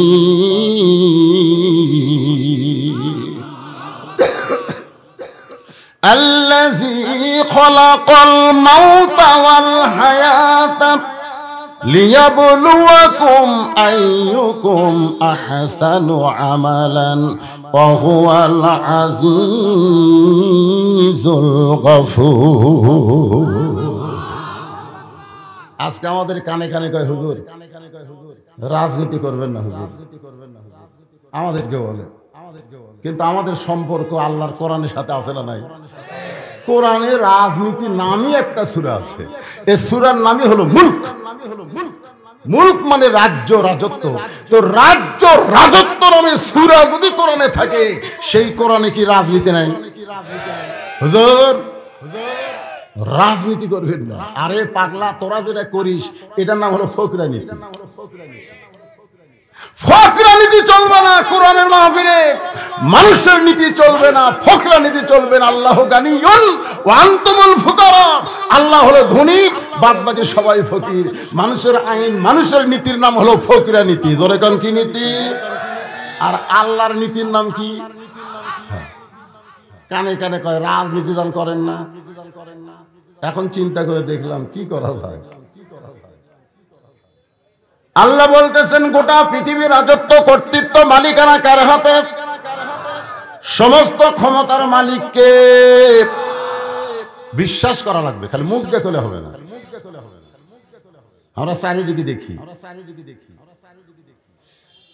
আমার বউ আমার কানে কানে করে দেয়, দেখে শোনা ওয়াজ করবেন। কি দেখবো? বলে দেখবেন পুলিশের গাড়ি, র্যাবের গাড়ি, এইগুলো আছে কিনা। এইগুলো যদি থাকে তেল তেল আওয়াজ করবে। আমি বললাম তেল তেলা কেন? বুঝেন না, সময় ভালো না, যদি পুলিশ ধরে। আমি বইয়ের কপালে একটা চুমা দিলাম, বইকে আমার কথায় খুশি হয়েছে না? কর না, তো চুমা দিলেন কেন? চুমা দেওয়ার কারণ হলো আমাকে শেষবারের মতন দেখা। বউ বলতেছে পুলিশ ধরলেও তো আপনাকে ছাড়ে, শেষবারের মতন দেখা লাগবে। আমি বললাম পাগলি, যেটা ধরার কথা তোর মাথায় নেই সেটা আমার ইমানে আছে, তার নাম হলো আজরাইল। যদি আজকে রাস্তার মধ্যে আমাকে আজরাইল ধরে, বউ সেই কান্দেন, কান্দিস খেন, সারা জীবন খালি পুলিশ ধরার চিন্তা করলাম গো, কিন্তু আজরাইল ধরার চিন্তা করলাম না। যখন মানুষ পুলিশ ধরার চিন্তা করবে, আজরাইল ধরার চিন্তা ভুলে যাবে। এটাই হলো মুসলমানের ইমানের জন্য সবচাইতে বড় বিপদ। জনগণ কথা ঠিক কিনা? এই সময় ইন্নালিল্লাহ বেশি করবেন। চারিদিকে তাকায় পুলিশ আছে কিনা।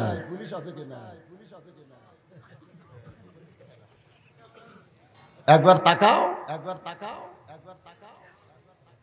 আজকে আমাদের বাংলাদেশে অন্যায় অপকর্ম বেশি কেন হয়? একটাই কারণ, চারিদিকে দেখে, আসল দিকে দেখে না। সিসি ক্যামেরা থাকলে কয় ওরে বাবারে সিসি ক্যামেরা আছে রে, এটি কিছু করলে ধরা পড়বে। আল্লাহ কয় পাগলা, সিসি ক্যামেরা তো কেবল বাংলাদেশে গেছে, তুই জন্ম নেওয়ার পর থেকে তোর দুই কান্দে সিসি ক্যামেরার বাপ বসে আছে। আমাকে দুই কান্দে সিসি ক্যামেরার বাপ বসে নাই, এই কথা কান আছে না নাই? সকালে এসে গল্প করতেছে, তুই কয়টা মারছু? আমি এক মুড়ি মারছি। তুই কয়টা? আমি দুই মুড়ি। কেউ দেখি না। আরে পাগলারা, দরজা জানলা বন্ধ করে মারছি, দেখবি কে? দুই কান্দের ফেরেশতা বলে আল্লাহ এরা যে বলতেছে কেউ দেখেনি, তো আমরা কি ঘুম পাচ্ছি নাকি? তোমার দুই কান্দে দুই মোহরি লিখিতেছেন ডায়েরি, দলিল দেখে রায় দিবে, টাকা পয়সার নাই কারবার। যখন দুই কান্দের ফেরেশতাকে ভুলে গিয়ে মানুষ সিসি ক্যামেরার চিন্তা করবে, আল্লাহর দেখা ভুলে গিয়া পুলিশ র্যাব দেখতে সেই চিন্তা যখন করবে, তখন ইমানের জন্য সব চাইতে বড় বিপদ হবে।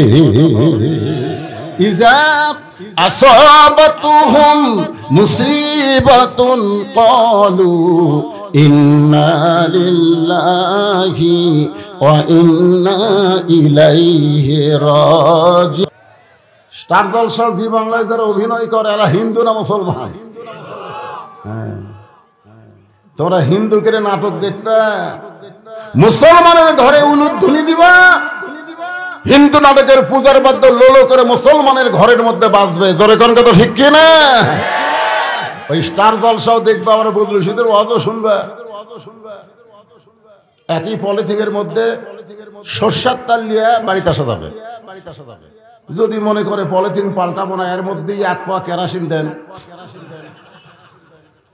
পলিথিন পাল্টাবো না, এর মধ্যেই আটবার নারকেল তেল দেন, এর মধ্যেই সরিষার তেল দেন। তেল কিন্তু চারটে, কিন্তু একত্র হওয়ার কারণে আর তেল নাই, ওটা বেতাল হয়ে গেছে। আজকে মা বোনেরা ওয়াজও শোনে, স্টার জলসাও দেখে, ওরা আর তালে নাই, ওরা বেতাল হয়ে গেছে। আজকে শ্বশুর জামাইয়ের যুদ্ধ হয় না, বউ শাশুড়ির যুদ্ধ হয়। জোরে কোন কথা ঠিক কিনা? এই নাটকের কারণে এমন ট্রেনিং দেয় যে শাশুড়ি আর শ্বশুরও দেখবার পারে না। যেটা বলতেছিলাম, যে আমি একটা ভুল করার কারণে 350 বছর কাঁদছি, এরপরে আল্লাহ আমার তওবা কবুল করেছে।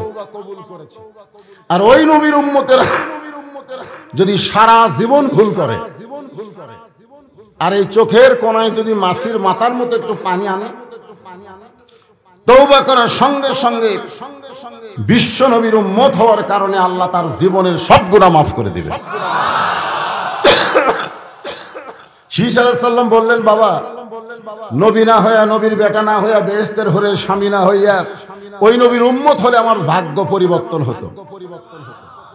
আদম কয়, বেটা শীষ, ওই নবীর উম্মত হতে চাইলে হওয়া যায় না, ওই নবীর উম্মত হতে গেলে ভাগ্য লাগে। তাহলে আমাদের ভাগ্য ভালো না খারাপ? আমরা বিশ্ব নবীর উম্মত হতে পেরেছি, এজন্য সকলে খুশি না বেজার? তাহলে জবান খুলে আরেকবার বলি আলহামদুলিল্লাহ।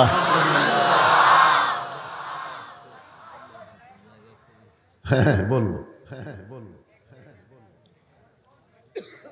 আমি গতকালও বলছি, আজকে বলতেছি যে গোটা পৃথিবীর মানচিত্রে সবচাইতে ঘনবসতি দেশ হলো বাংলাদেশ। আপনি গোলাকার মানচিত্র দেখছেন? বাংলাদেশ খুঁজে পাওয়া যায় না। অনেক খোঁজার পরে দেখা গেল একটা আঙ্গুল দিলে বাংলাদেশ নাই। এই ছোট্ট একটা দেশে 18 কোটি মানুষ বসবাস করে। এরপরও 12 লক্ষ রোহিঙ্গা মুসলমানকে জায়গা দিয়েছে এই দেশ। এখান থেকে প্রমাণ হলো জায়গা দেওয়ার অভ্যাস আমাদের আছে না নাই? তো রোহিঙ্গা মুসলমানকে যদি জায়গা দেওয়ার অভ্যাস থাকে, তাহলে যারা ডানা আছে এরা কি রোহিঙ্গা? এরা তো হামাকেরই ভাই। এদের জায়গা দেওয়ার জন্য একটু জমে বসার দরকার আছে না না? হ্যাঁ জমে বসেন ভাইজান। আপনি এখানে ডাকতেছেন, মাঝখানে যদি ওনারা ঢোকে, ওনারা জুতা কোথায় নেবে কন্ত? এ আপনারা বলেন জুতা কি পাঁত থাকবে না হাতে উঠবে? এ কথা কয় না। তো জুতা হাতে উঠলে আপনার মাথার উপর দিয়ে জুতে নিয়ে যাবে। তো মাঝখানে বসার জায়গা দিলে জুতা মাথার উপরে উঠবে। বরং আপনারাই জমে বসেন, ওরা সাইডে ফাঁকা পেয়ে বসুক, অসুবিধা নেই। হ্যাঁ একটু জিকির করেন আর সামনে আসেন। লা ইলাহা ইল্লাল্লাহ ইল্লাল্লাহু ইল্লাল্লাহ ইল্লাল্লাহু ইল্লাল্লাহ লা ইলাহা ইল্লাল্লাহ। আপনার বলেন তো এটা কিসের জিকির? এটা চাপার জিকির, চাপা। খালি জিকির করবেন, রুটি বসে থাকবেন, না পারলেও একটা ঝোঁক দেন, তো একটা ঝোঁক দেন, একটা ঝোঁক দেওয়ার সামনে আসেন। 4 আঙ্গুল সামনে আসবেন, আল্লাহ 400 মাইল আপনাকে জান্নাতের দিকে অ্যাডভান্স করে নেবে। আমি ফেরাউনের সঙ্গে তোমাকে যুদ্ধ করার জন্য পাঠাই নাই, হিকমতের সঙ্গে দাওয়াত দাও। আমি কিন্তু বগুড়া থেকে এখানে আপনাদেরকে যুদ্ধের শিক্ষা দিব না, আমি দাওয়াতই দিব আপনাদেরকে। তবে দাওয়াতের সিস্টেমটা হবে, ইজা আসাবাতুহুম মুসিবাতুন ক্বালু ইন্না লিল্লাহি ওয়া ইন্না ইলাইহি রাজিউন।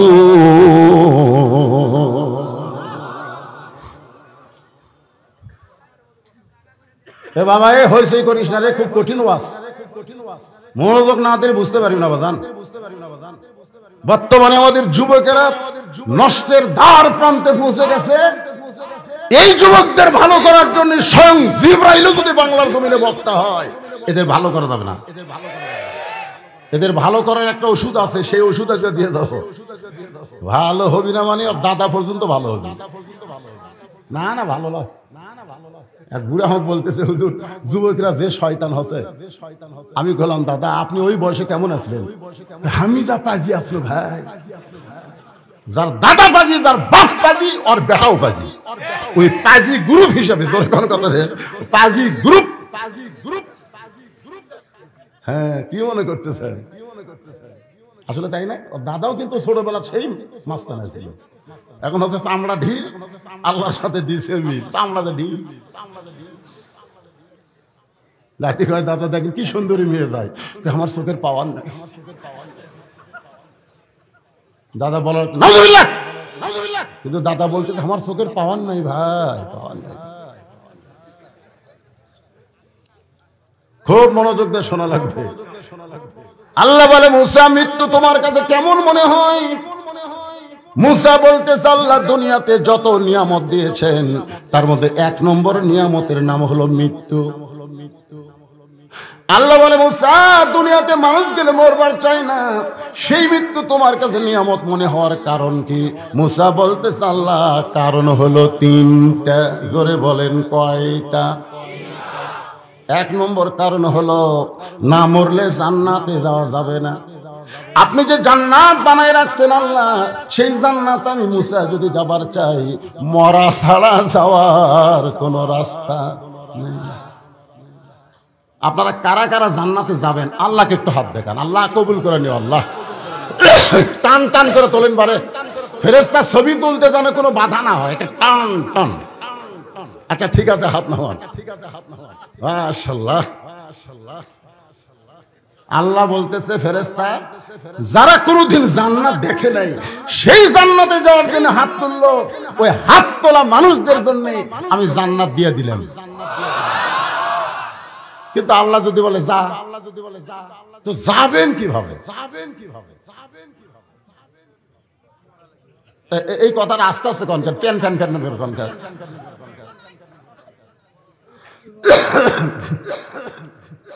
সবাই বলেন জান্নাতে যাইতে গেলে কি লাগবে? মরা লাগবে। আমি যেই বলবো জান্নাতে যাইতে গেলে কি চাই, আপনার সকলে জবান খুলে বলবেন মরতে চাই। বলতে পারবেন না ভাইজান? জান্নাতে যাইতে গেলে কি চাই? আরো জোরে দর্শে বলুন। খালি মরবার চাই না দেখে আমরা বাতিলের সাথে আপোষ করে বাঁচে আছি। এক কবি নজরুল মরে গেছে রে, তালা ভাঙ্গা লাগবে। জোরে কথা ঠিক না? জেলত লিয়া যাবি সেই ভয়ে আমরা। শোনেন, এই যে মরতে চাই মরতে চাই মিছিল করলেন, সত্যি যদি আমরা মরবার চাই তাহলে বাতিলের সঙ্গে আপোষ করে আমার 1 মিনিটও বাঁচার দরকার নাই। জোরে কোন কথা ঠিক কিনা? কারণ মর নেই জান্নাত, মর নেই জান্নাত। এই বিশ্বাস যে নাই, এই বিশ্বাস করতে হবে। আল্লাহ বলে মুসা মৃত্যুকে পছন্দ করার 2 নম্বর কারণ কি? মুসা বলতেছে আল্লাহ মৃত্যুকে পছন্দ করার 2 নম্বর কারণ হলো আমার মৃত্যুটা কেবলমাত্র আপনার জন্য আমি বাজেট করেছি। ইন্না সালাতি ওয়া নুসুকি ওয়া মাহইয়ায়া ওয়া মামাতি লিল্লাহি রাব্বিল আলামিন। আমার নামাজ, আমার কুরবানি, আমার বেঁচে থাকা, আমার মরে যাওয়া কার জন্য? আরো জোরে বলেন। আল্লাহর কুদরতের মুখে হাসি ফুটে গেছে। মুসা কিন্তু আল্লাহকে দেখেনি, কিন্তু আল্লাহ হাসতেছে এটা বুঝবার পারছে। আপনি ঢাকাতে বন্ধুর সঙ্গে মোবাইলে কথা বলতেছেন, ওই বন্ধু যদি ঢাকার থেকে কান দেয় আপনি কিন্তু বুঝতে পারবেন না। ওই বন্ধু যদি হাসে আপনি বুঝতে পারবেন না। তো মুসা আল্লাহর সঙ্গে কথা বলার কারণে আল্লাহ হাসতেছে। মুসা বলে আল্লাহ আমার মৃত্যুটা আপনার জন্য বাজেট করছি, এটা শুনে আপনি হাসেন কেন? আল্লাহ বলে মুসা আমার জন্য যারা মৃত্যুবরণ করবে আমি আল্লাহ বলতেছি তারা মরবেই না। এ সোমানা নাচতে বলেন কেন?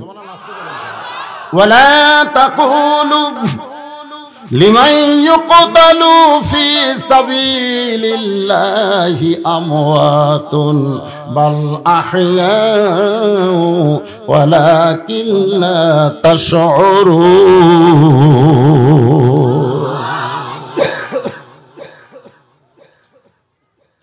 হাসান রাদিয়াল্লাহর দেহ পড়ে আছে কারবালায়। এই আয়াতের ব্যাখ্যায় বলতেছি, মাথা নিয়ে গেছে দামেস্কে। এই হাসান রাদিয়াল্লাহর দেহ কোথায়? আর মাথা দামেস্কে। ওই যে সিরিয়া বলেন, সিরিয়ার দামেস্ক, সিরিয়ার মধ্যেই তো দামেস্ক না, কারবালা হলো ইরাকে, কিন্তু নিয়ে গেছে দামেস্কে। দেহ পড়ে আছে কারবালায়। আর মাথা নিয়ে গেছে কোথায়? দামেস্কে। ওই সময় ইয়াজিদ চেয়ারে বসে আসলো। মনে আল্লাহর জন্য জীবন দেওয়াটা খেয়াল করেন। ইয়াজিদ তখন ক্ষমতার চেয়ারে বসা। একটা তস্তুরির ভিতর করে জিয়াদ হোসেন রাদিয়াল্লাহু মাথাটা ইয়াজিদের সামনে উপহার দিল। ইয়াজিদের হাতে তখন একটা লাঠি ছিল, খুব খেয়াল করবেন। ইন্না লিল্লাহ তাফসীর হচ্ছে। ইয়াজিদের হাতে একটা লাঠি ছিল, জোরে কোন কি ছিল? ওই লাঠিটা হোসেন রাদিয়াল্লাহু মুখের মধ্যে দিয়েছে। মুখের মধ্যে দিয়ে অহংকার করে বলতে, হোসাইন, জেদ করার কারণে তুই শেষ হয়ে গেলি। আমি বললাম তুই ইমামতি কর, তুই করবি ইমামতি, আমি হব রাষ্ট্রপতি। তুই জেদ করলি যে আমার নানা ইমামও ছিল, রাষ্ট্রপতি ছিল, আবু বকর ইমামও ছিল, রাষ্ট্রপতি ছিল, উমর ইমাম ছিল, রাষ্ট্রপতি ছিল, ওসমান আলী ইমাম ছিল, রাষ্ট্রপতি ছিল, তুইও ইমামও হবি, রাষ্ট্রপতি হবি। আমি কইলাম, রে ভাই, তুই ভালো মানুষের সন্তান। তোর নানা হলো বিশ্ব নবী, তোর বাবা হলো বিশ্ব আলেম, তোর মা হলো খাতুনে জান্নাত। এমন একটা বংশ থেকে তুই আইছিস, তুই মসজিদের ইমামতি করবি, হাদিয়া নিবি, তওবা নিবি, আর আমি হব রাষ্ট্রপতি। তুই বললি না রাষ্ট্রের মালিক হবে আল্লাহ। রাষ্ট্রের মালিক কে? আর আল্লাহর হুকুম অনুযায়ী রাষ্ট্র চলাবে, এরা হলো খলিফা। খলিফা হওয়ার ধান্দা করে, জেদ করে আজকে তুই শেষ হয়ে গেলি। আর আমি দেখ ক্ষমতার চেয়ারে বসে আছি। ইয়াজিদের সামনে যত মানুষ ছিল সবাই মাথা নিচু করে কাঁদতেছে, সবাই মাথা নিচু করে কাঁদতেছে। কারণ হোসাইনের এরকম অবস্থা কেউ পছন্দ করেনি। সবাই মাথা নিচু করে কি করতেছে? কিন্তু লোকমা কেউ দিচ্ছে না। কেউ মাথা নিচু করে যে বলবে এ কথা কেউ বলতেছে না। কারণ বললি আজকে আমাদের বাংলাদেশে ইয়াজিদের মতন ক্ষমতা দখল করে ভালো মানুষকে যদি কোনো অসুবিধা করে, বাংলার জনগণ যদি লোকমা না দেয়, লোকমা দেওয়ার দরকার আছে না? নাই। কিন্তু না, মাথা যাবি, জেলত যাওয়া লাগবি, রিমান্ডে যাওয়া লাগবি, হক কথা বলা যাবি না। সবাই যখন মাথা নিচু করে বসে আছেন, এমন সময় 80 বছরের একজন সাহাবী, নাম হলো আনাস ইবনে মালিক, লাঠিতে ভর দিয়ে দাঁড়িয়ে গেল। তার মানে বোঝা গেল বসা থাকা চলবে না। আমার আল্লাহর যখন হক কথা তুমি বলবা, তখন তোমাকে দাঁড়ায়া বলতে হবে।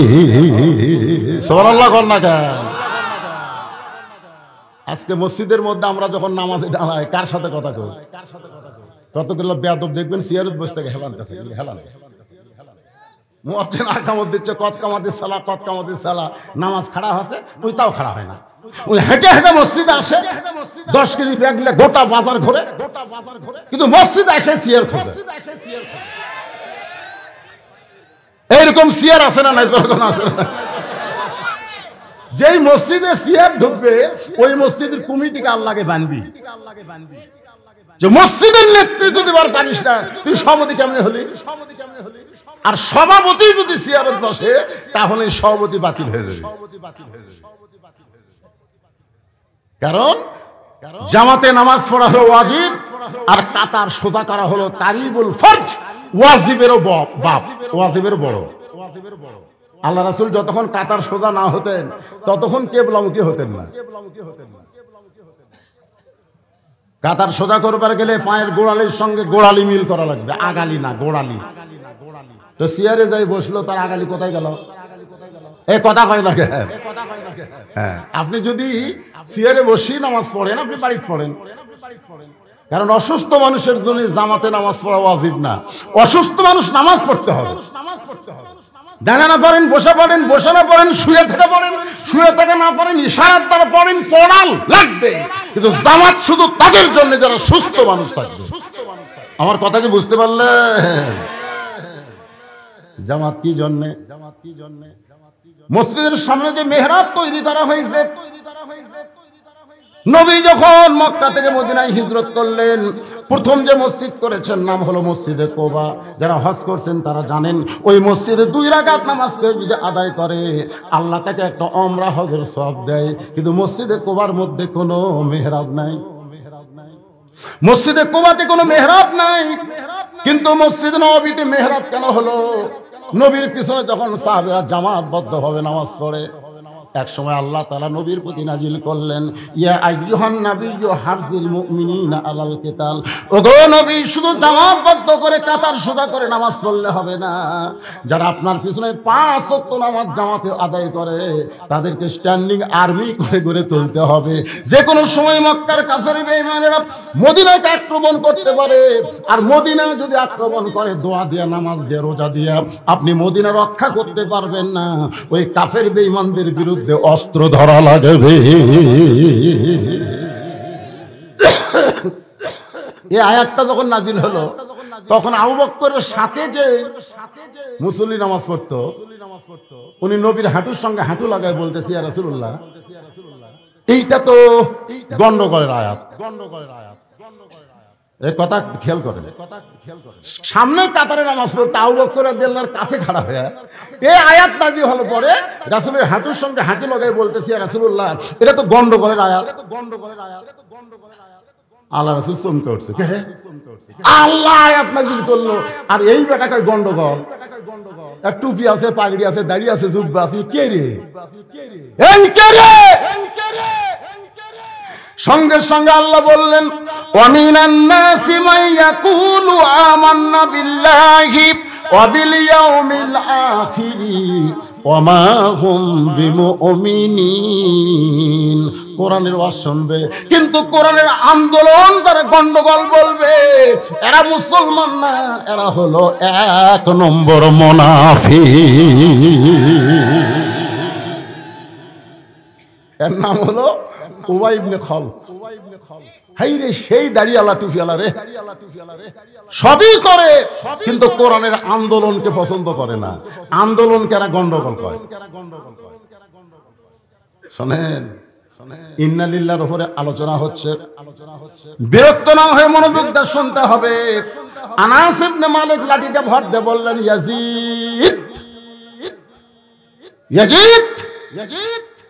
দেখেন বুড়া মানুষ, সুবহানাল্লাহ কর না কেন? নিজের কাল্লা যাবে যাক, কিন্তু বাতিলের সঙ্গে আপোষ করা যখন যাবে, ক্ষমতার চেয়ারে বসে আছে ইয়াজিদ, তার সামনে দাঁড়া বলে, ইয়াজিদ, মুখে যা আসে তা বলতে পারবে না। যার মুখে তুমি লাঠি ঢুকাইলা সেই হোসেনকে তুমি চিনো? চিনো? জানো কয়নি? চিনো? আজকে যাদের, যে সমস্ত আলেমদেরকে জেলখানায় বন্দী করে রাখা হয়েছে, আপনারা কি তাদের চিনেন? চিনেন? এই ভুয়াগুলো চিনেন? এই ভুয়াগুলো যারা পাংশা ওয়াজ করে, বেড়ে বেড়ে ঘোরে, এই ভুয়াগুলো চিনেন? একটু মনোযোগ দিয়ে খেয়াল করবেন। আনাস চিৎকার করে বলতেছে, যার মুখে লাঠি ঢুকাইছো তুমি তারে চেনো? আমি আল্লাহর নবীর একাধারে 10 বছর খেদমত করেছি। একদিন নবী ঘরের মধ্যে নফল নামাজের সেজদায় যার মুখে লাঠি ঢুকাইলা ওই হোসাইন তখন ছোট্ট ছিল। খুদ থেকে দৌড়ে এসে নবীর পিঠে চড়ে বলতে, চল ঘোড়া চল, চল ঘোড়া চল, চল ঘোড়া, চল ঘোড়া যখন বলতেছে আমি আমার চমকে গেলাম। বিশ্ব নবীর পিঠের উপরে চড়ে চল ঘোড়া, চল ঘোড়া করে কত বড় বেয়াদবি করতেছে। আমি আস্তে করে হোসেনকে যখন পিঠ থেকে নামাবার চাই, নবীর সেজদারত অবস্থায় আমাকে হাত দিয়ে ইশারা করলেন, নিষেধ করলেন। আমি আবার জায়গা মতো চলে আসলাম। কিছুক্ষণ পরে হোসেন বলতেছে, যেই ঘোড়া চলবার পারে না সেই ঘোড়ার পিঠে থেকে আমার লাভ কি? এই বলে ছোট্ট হোসেন যখন বের হয়ে গেল, নবী নামাজ শেষ করার পরে তাকায় দেখি নবীর চোখটা দর দর করে পানি পড়তেছে।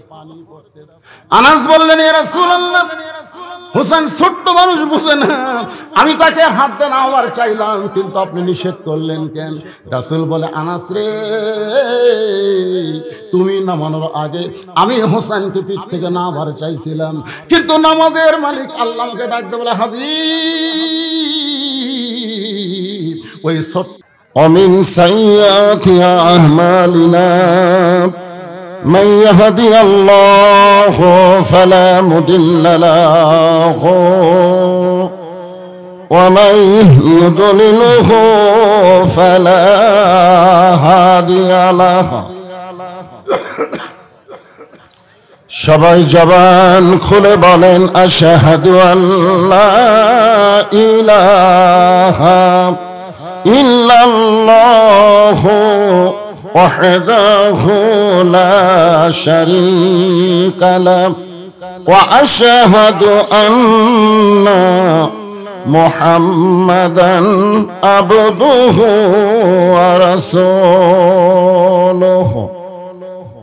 الذي أرسل رسوله بالحق بشيرا ونذيرا وداعيا إلى الله بإذنه وسراجا منيرا فقد قال الله تعالى في كلامه المجيد والفرقان الحميد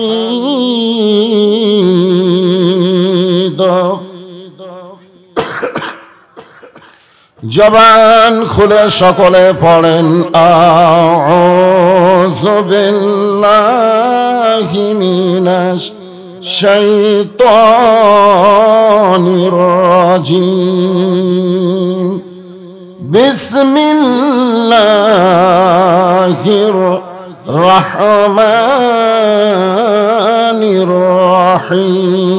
الرحيم إذا أصابتهم مصيبة قالوا إنا لله وإنا إليه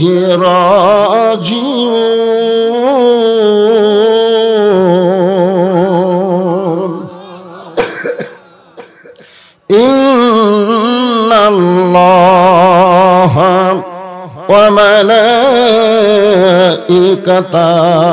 وملائكته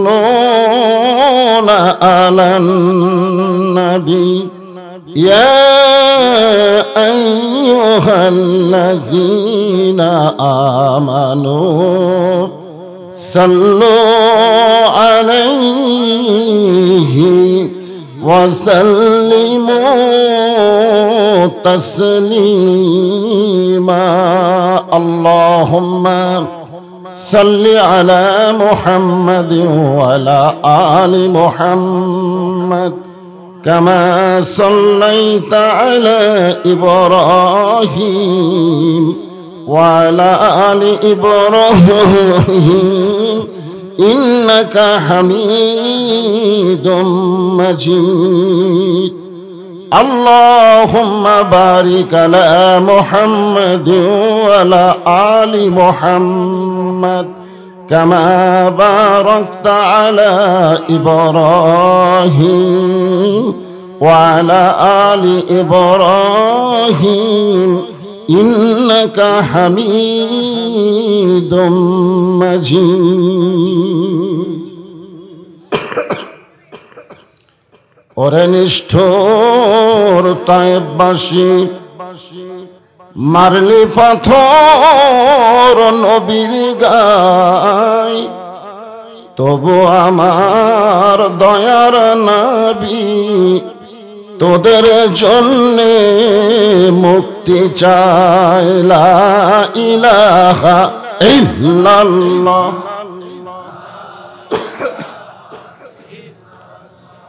চাঁদ সূরজ আর গ্রহ তারা আল্লাহ নামের পাগল পারা।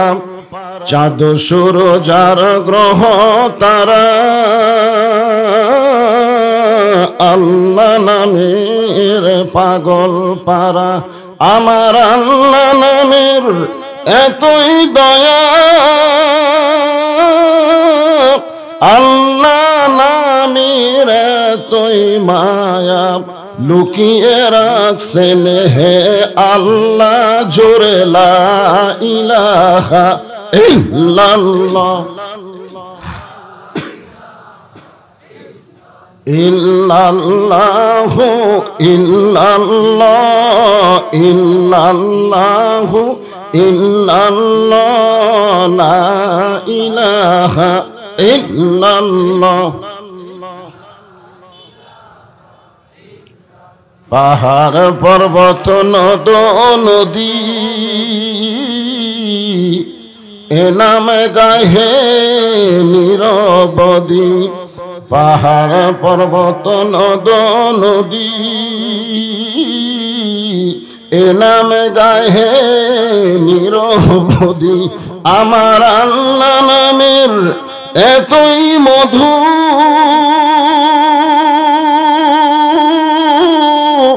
আল্লাহ নামের এতই জাদু, লুকিয়ে রাখছেন হে আল্লাহ জোরে লা ইলাহা ইল্লাল্লাহ লা ইলাহা ইল্লাল্লাহ মুহাম্মাদুর রাসূলুল্লাহ।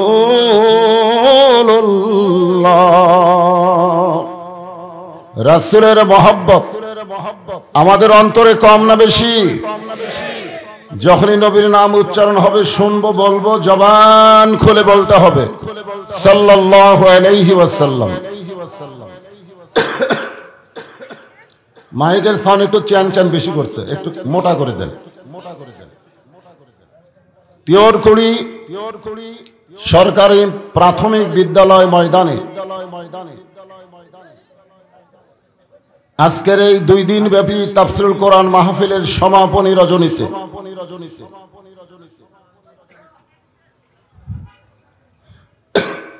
আল্লাহ তাআলা যিনাকে সম্মানিত সভাপতির আসনে কবুল করেছেন, আমি আমার অন্তরের অন্তঃস্থল থেকে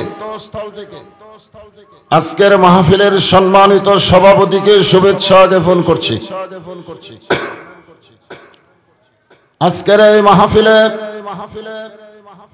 আপনাদের ইউনিয়ন পরিষদের সম্মানিত চেয়ারম্যান সহ যে সমস্ত সুধীজন উপস্থিত রয়েছেন সকলকেই অন্তরের অন্তঃস্থল থেকে আমি শুভেচ্ছা জ্ঞাপন করছি। সম্মানিত ওলামায়ে কেরাম, সম্মানিত হাজী সাহেবগণ, সম্মানিত মুরব্বীগণ,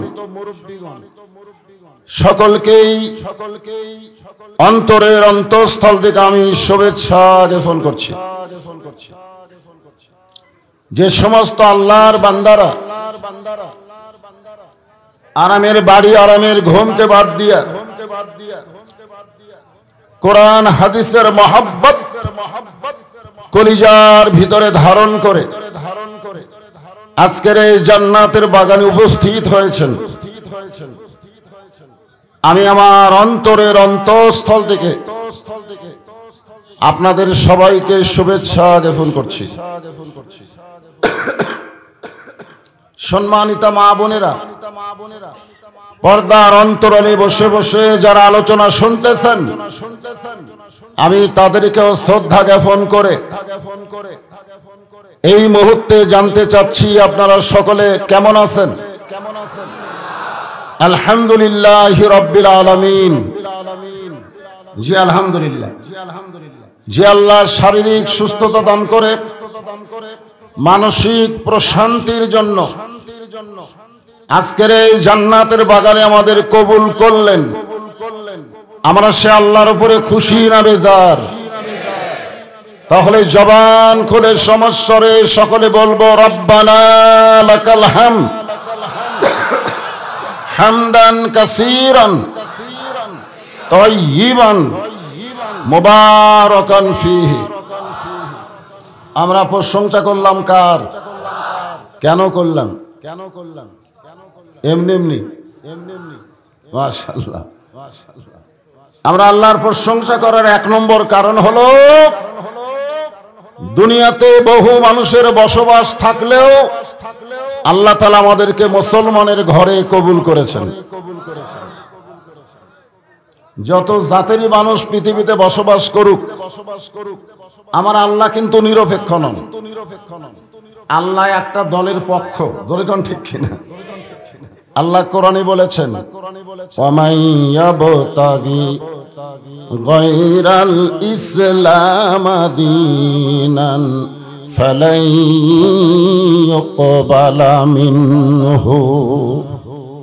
এই আয়াতের বাংলা অর্থ হলো ইসলাম ছাড়া অন্য কোন ধর্ম কেউ যদি গ্রহণ করে, হিন্দু বলেন, বৌদ্ধ বলেন, খ্রিস্টান বলেন, ইহুদি বলেন, পৃথিবীতে যত ধর্মই আছে ইসলাম ছাড়া অন্য কোন ধর্ম কেউ যদি গ্রহণ করে, আল্লাহ বলেছেন লা ইউকবালা মিনহু, সেইটা কখনোই কবুল করা হবে না। ধর্মের মালিককে? সে আল্লাহ যদি বলে ইসলাম ছাড়া অন্য কিছু কবুল করা হবে না, এই হিসাবে আমাদের জন্ম সার্থক যে আমরা মুসলমানের ঘরে জন্ম নিয়েছি। প্রশংসা কম হবে না বেশি হবে? অন্য ঘরে জন্ম নিয়ে মুসলমান হয়ে মরা খুব কঠিন। যার প্রমাণ হলো নবীর চাচা আবু তালেব। আল্লাহ রাসূল বহু চেষ্টা করছেন, এমনকি মৃত্যুর সময় রাসূল গিয়ে শুধু বললেন, একবার বলেন লা ইলাহা ইল্লাল্লাহ মুহাম্মদ রাসূলুল্লাহ, আমি আপনার হাত ধরে জান্নাতে পৌঁছায় দেব। এত বড় কথা রাসূল বলার পরেও চাচা আবু তালেব বললেন, মরি যখন যাচ্ছি বাপ দাদার ধর্ম ছাড়বো না। এ কথার দ্বারা প্রমাণ হলো যে যে ধর্মে জন্ম নেয় মনে করে তারটাই আসল। আসলে একটা আসল নয়, আসল শুধুমাত্র ইসলাম।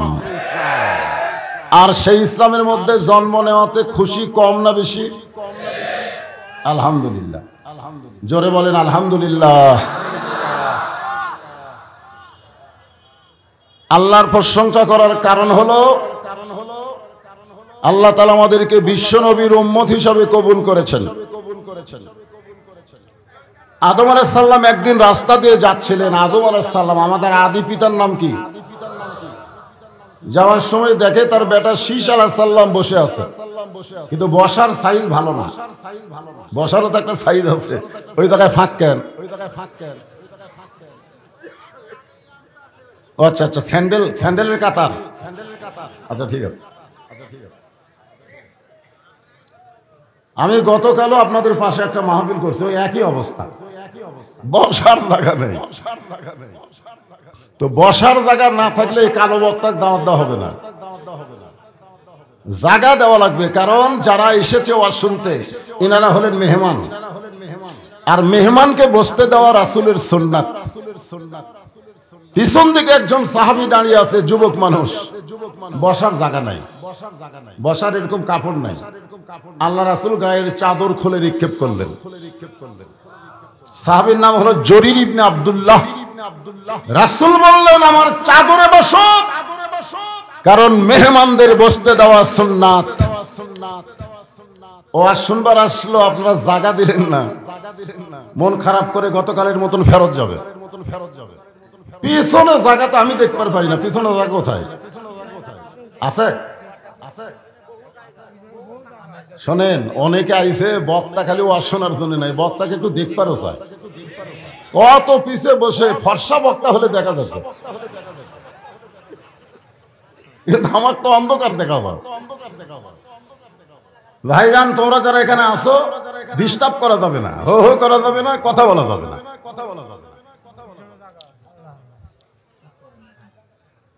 আদম আলাইহিস সালামের একজন মাত্র সন্তান মা হাওয়ার গর্ভ থেকে নবী হয়েছিল, তার নাম হলো শীশ আলাইহিস সালাম। জোরে কার নাম কি?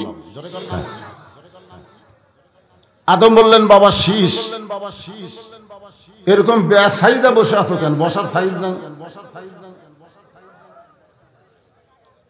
আজকে আমাদের বাংলাদেশে অনেক জায়গাতে বসার সাইজ নাই। গতকাল হিরো আলম বসবার চাচ্ছিল, কিন্তু জোর করে আরেকজন বসে গেছে। ও আজকে সাংবাদিক সম্মেলন করে বলল আমাকে বসতে দিল না, এমপির আসনে বসতে দিল না, বসার সাইজ নাই। এ কথা কন না কেন? জনগণের ভোট না পেয়ে চেয়ারে যারা বসবে, এই বসাটা হলো বেসাইজ। জোরে কোন কথা ঠিক কিনা? ওরে বাবা রে, ওই তো চাইলে টান দিছে রে।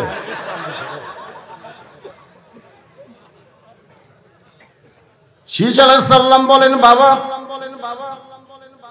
আমার মধ্যে একটু গরম গরম ভাব, একটু গরম গরম ভাব।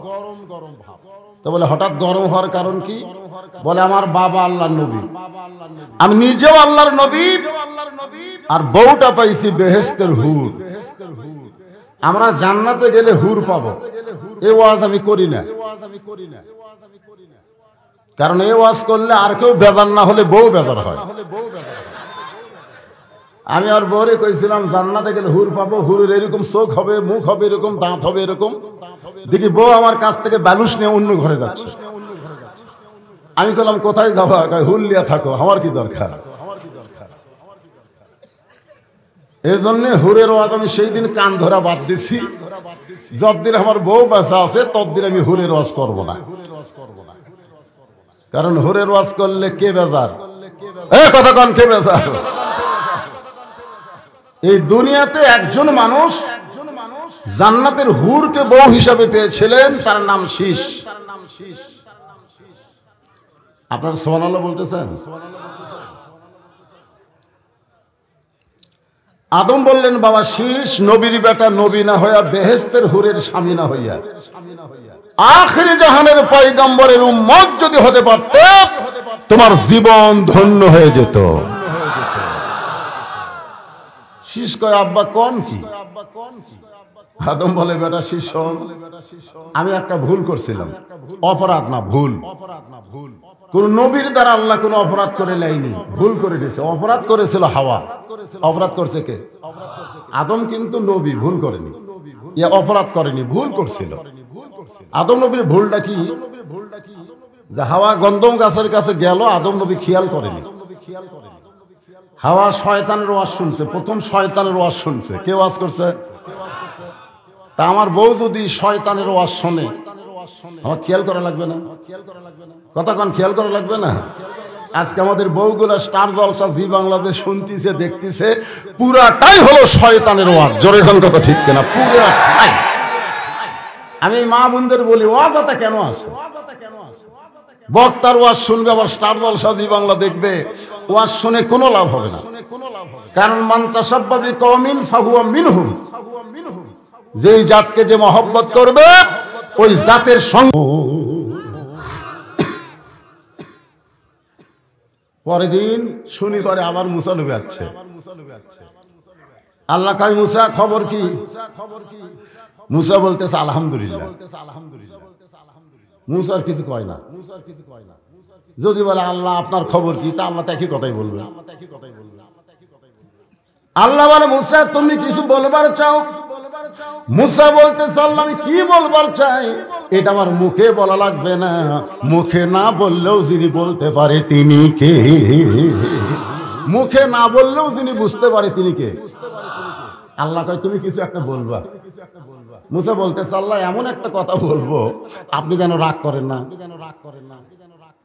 আল্লাহ কয় কি কথা? বলে আমার যা আছে আপনার তা নাই। আল্লাহ কয় মুসা কি কইলি? মুসা কয় আল্লাহ চিন্তা করে দেখো, আমার যা আছে আপনার তা নাই। আল্লাহ কয় মুসা তোমার এমন কি আছে যেটা আমি আল্লাহর নাই? মুসা বলতেছে আল্লাহ আমার মৃত্যু আছে কিন্তু আপনার মৃত্যু নেই। আল্লাহ কয় ঠিকই তো তাই রে। মুসা বলতেছে আল্লাহ আপনি যতই বড় ক্ষমতার মালিক হন আপনি মারতে পারবেন কিন্তু আপনি মরতে পারবেন না। আপনি হলেন মারার মালিক, আমি হলাম মরার মালিক। আল্লাহ কয় মুসা মৃত্যু তোমার কাছে কেমন মনে হয়? মুসা বলতেছে আল্লাহ দুনিয়ার জীবনে আপনি আমাকে যত নিয়ামত দান করেছেন তার মধ্যে উত্তম নিয়ামতের নাম হলো মৃত্যু। মুসা নবীর কাছে নবী নিয়ামত না, কালিমুল্লাহ নিয়ামত না, সবচাইতে উত্তম নিয়ামত হলো মৃত্যু। মৃত্যু যদি উত্তম নিয়ামত হয়, উত্তম নিয়ামতে আমরা বিপদের আয়াত কেন পড়ি?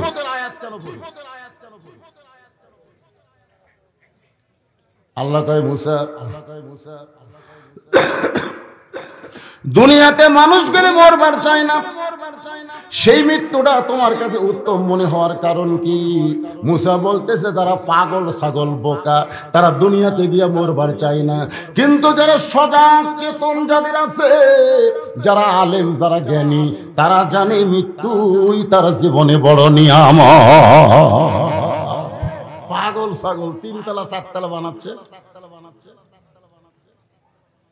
ওই পাগলের কাছে যা বলতে ভাই কয়তলা ভিত দিচ্ছেন? 6 তলা। তো ভালোই তো করতেছে আলহামদুলিল্লাহ।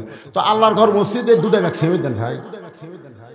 তখন পাগল বলতেছে আমার হাতের টাকা নাই রে। 2 কান্দের ফেরেশতাকে আল্লাহ এর কান ছাড়া কিছু আর মারবো নাকি?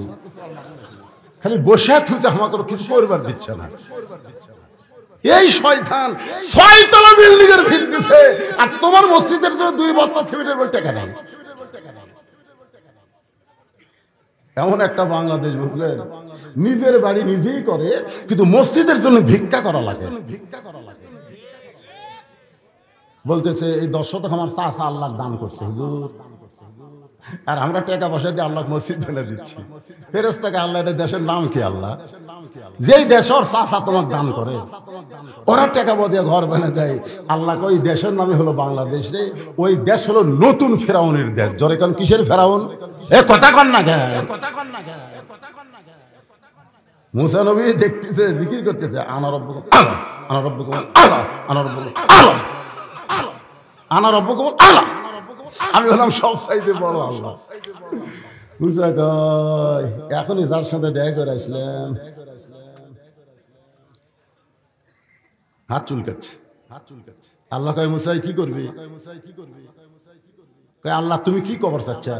দোয়া কর্ম, দোয়া কর্ম যে আল্লাহ ফেরানো হেদায়েত দাও, আল্লাহ ফেরানো হেদায়েত দাও, দোয়া কর্ম। আল্লাহ কি করবা? মুসা কয় এই হাত খালি তুমি দোয়ার জন্য দেওনি, এটা দিয়ে আজকে আমরা বাংলাদেশে দোয়া দিয়া সব কাম সারছে। খালি দোয়া, খালি দোয়া। নামাজ পড়তে লাগে 4 মিনিট, দোয়া করে 6 মিনিট। মুয়াজ্জিন কইছে হুজুর যে হারে চুরি বেড়ে গেছে একটু দোয়া করেন চোরের হাত থেকে যেন আল্লাহ গ্রামকে হেফাজত করে। ইমাম সাহেব এসব নামাজ পড়ার পরে বলতেছে 3 বার সূরা ইখলাস পড়েন, 11 বার দরুদ পড়েন, 7 বার আস্তাগফিরুল্লাহ পড়েন। সবাই পড়ে দোয়া করতেছে আল্লাহ চোরের হাত থেকে গ্রামকে তুমি হেফাজত করো। আল্লাহ চোর জানলা থেকে বলতেছে আমিন আমিন, কারণ দোয়াতে চোর খুশি। তো ওই বিশ্ব ইজতেমা যখন হয় না, আখেরি মোনাজাত, আমার এলাকার সুদারু ঘুষারু বেনামাজি সব মাইক্রো ভাড়া করছে। কোথায় যাচ্ছিস? দোয়া হবি হুজুর। শালারা নামাজ পড়ে না, দোয়া করবে। কি বুঝতেছেন? চোর কয় আমি, এরা দোয়া করে ঘুম পাড়বি আর আমি চুরি করবো। ইমাম সাহেব বলতেছে চোরের হাত থেকে গ্রামকে যদি বাঁচাবার চাও, দোয়া দরুদ বাদ দিয়ে হাত করে একটা লাঠি বানাও। যেই রাস্তা দিয়ে চোর ঢুকবে ওই রাস্তায় গোপনে 4-5 জন তোমরা লাঠি নিয়ে দাঁড়ায় থাকো, চোর যেন আসতে না পারে। আপনারা বলেন যে চোর আমিন কবি। এই 2টা হাত আপনারা কোন তো খালি মোনাজাতের জন্য, এই কথা কন না কেন? মোনাজাতের জন্য ড্রাইভার নামাজি আমাকে গাড়ি রাখার গ্যারেজে গাড়ি রাখবে। হুজুর আপনি বাসার যান, গেট খুলে কেবল বাসার দিকে গেছি, আমের গাছের তলে 4টা কুত্তা খাও খাও করে আমার ধরছে। আমি ইন্নাহুম ইয়াকিদুনা কায়দা ওয়া আকিদু কায়দা আয়াত পড়তেছি, কুত্তা থামে না। আয়াতুল কুরসি পড়ি, কুত্তা থামে না। দোয়া ইউনুস পড়ি, কুত্তা লড়ে না। আমার ঈমান বলতেছে মাওলানা তোমার মুখত খালি দোয়া আছে কিন্তু লাঠি নাই। হাতে যদি লাঠি থাকতো, এক কুত্তার পাশায় একটা বাড়ি মারলে বাকি 4টে দৌড় মারতে। জোরে কোন কথা ঠিক কি না? আজকে কোরআনের মাহফিল বন্ধ করতে চাই যে কুত্তারা, আমরা খালি দোয়া দিয়ে কোরআনের সমাজ কায়েম করতে পারবো না, হাতে হাতে লাঠি রাখতে হবে। জোরে কোন কথা ঠিক কি না?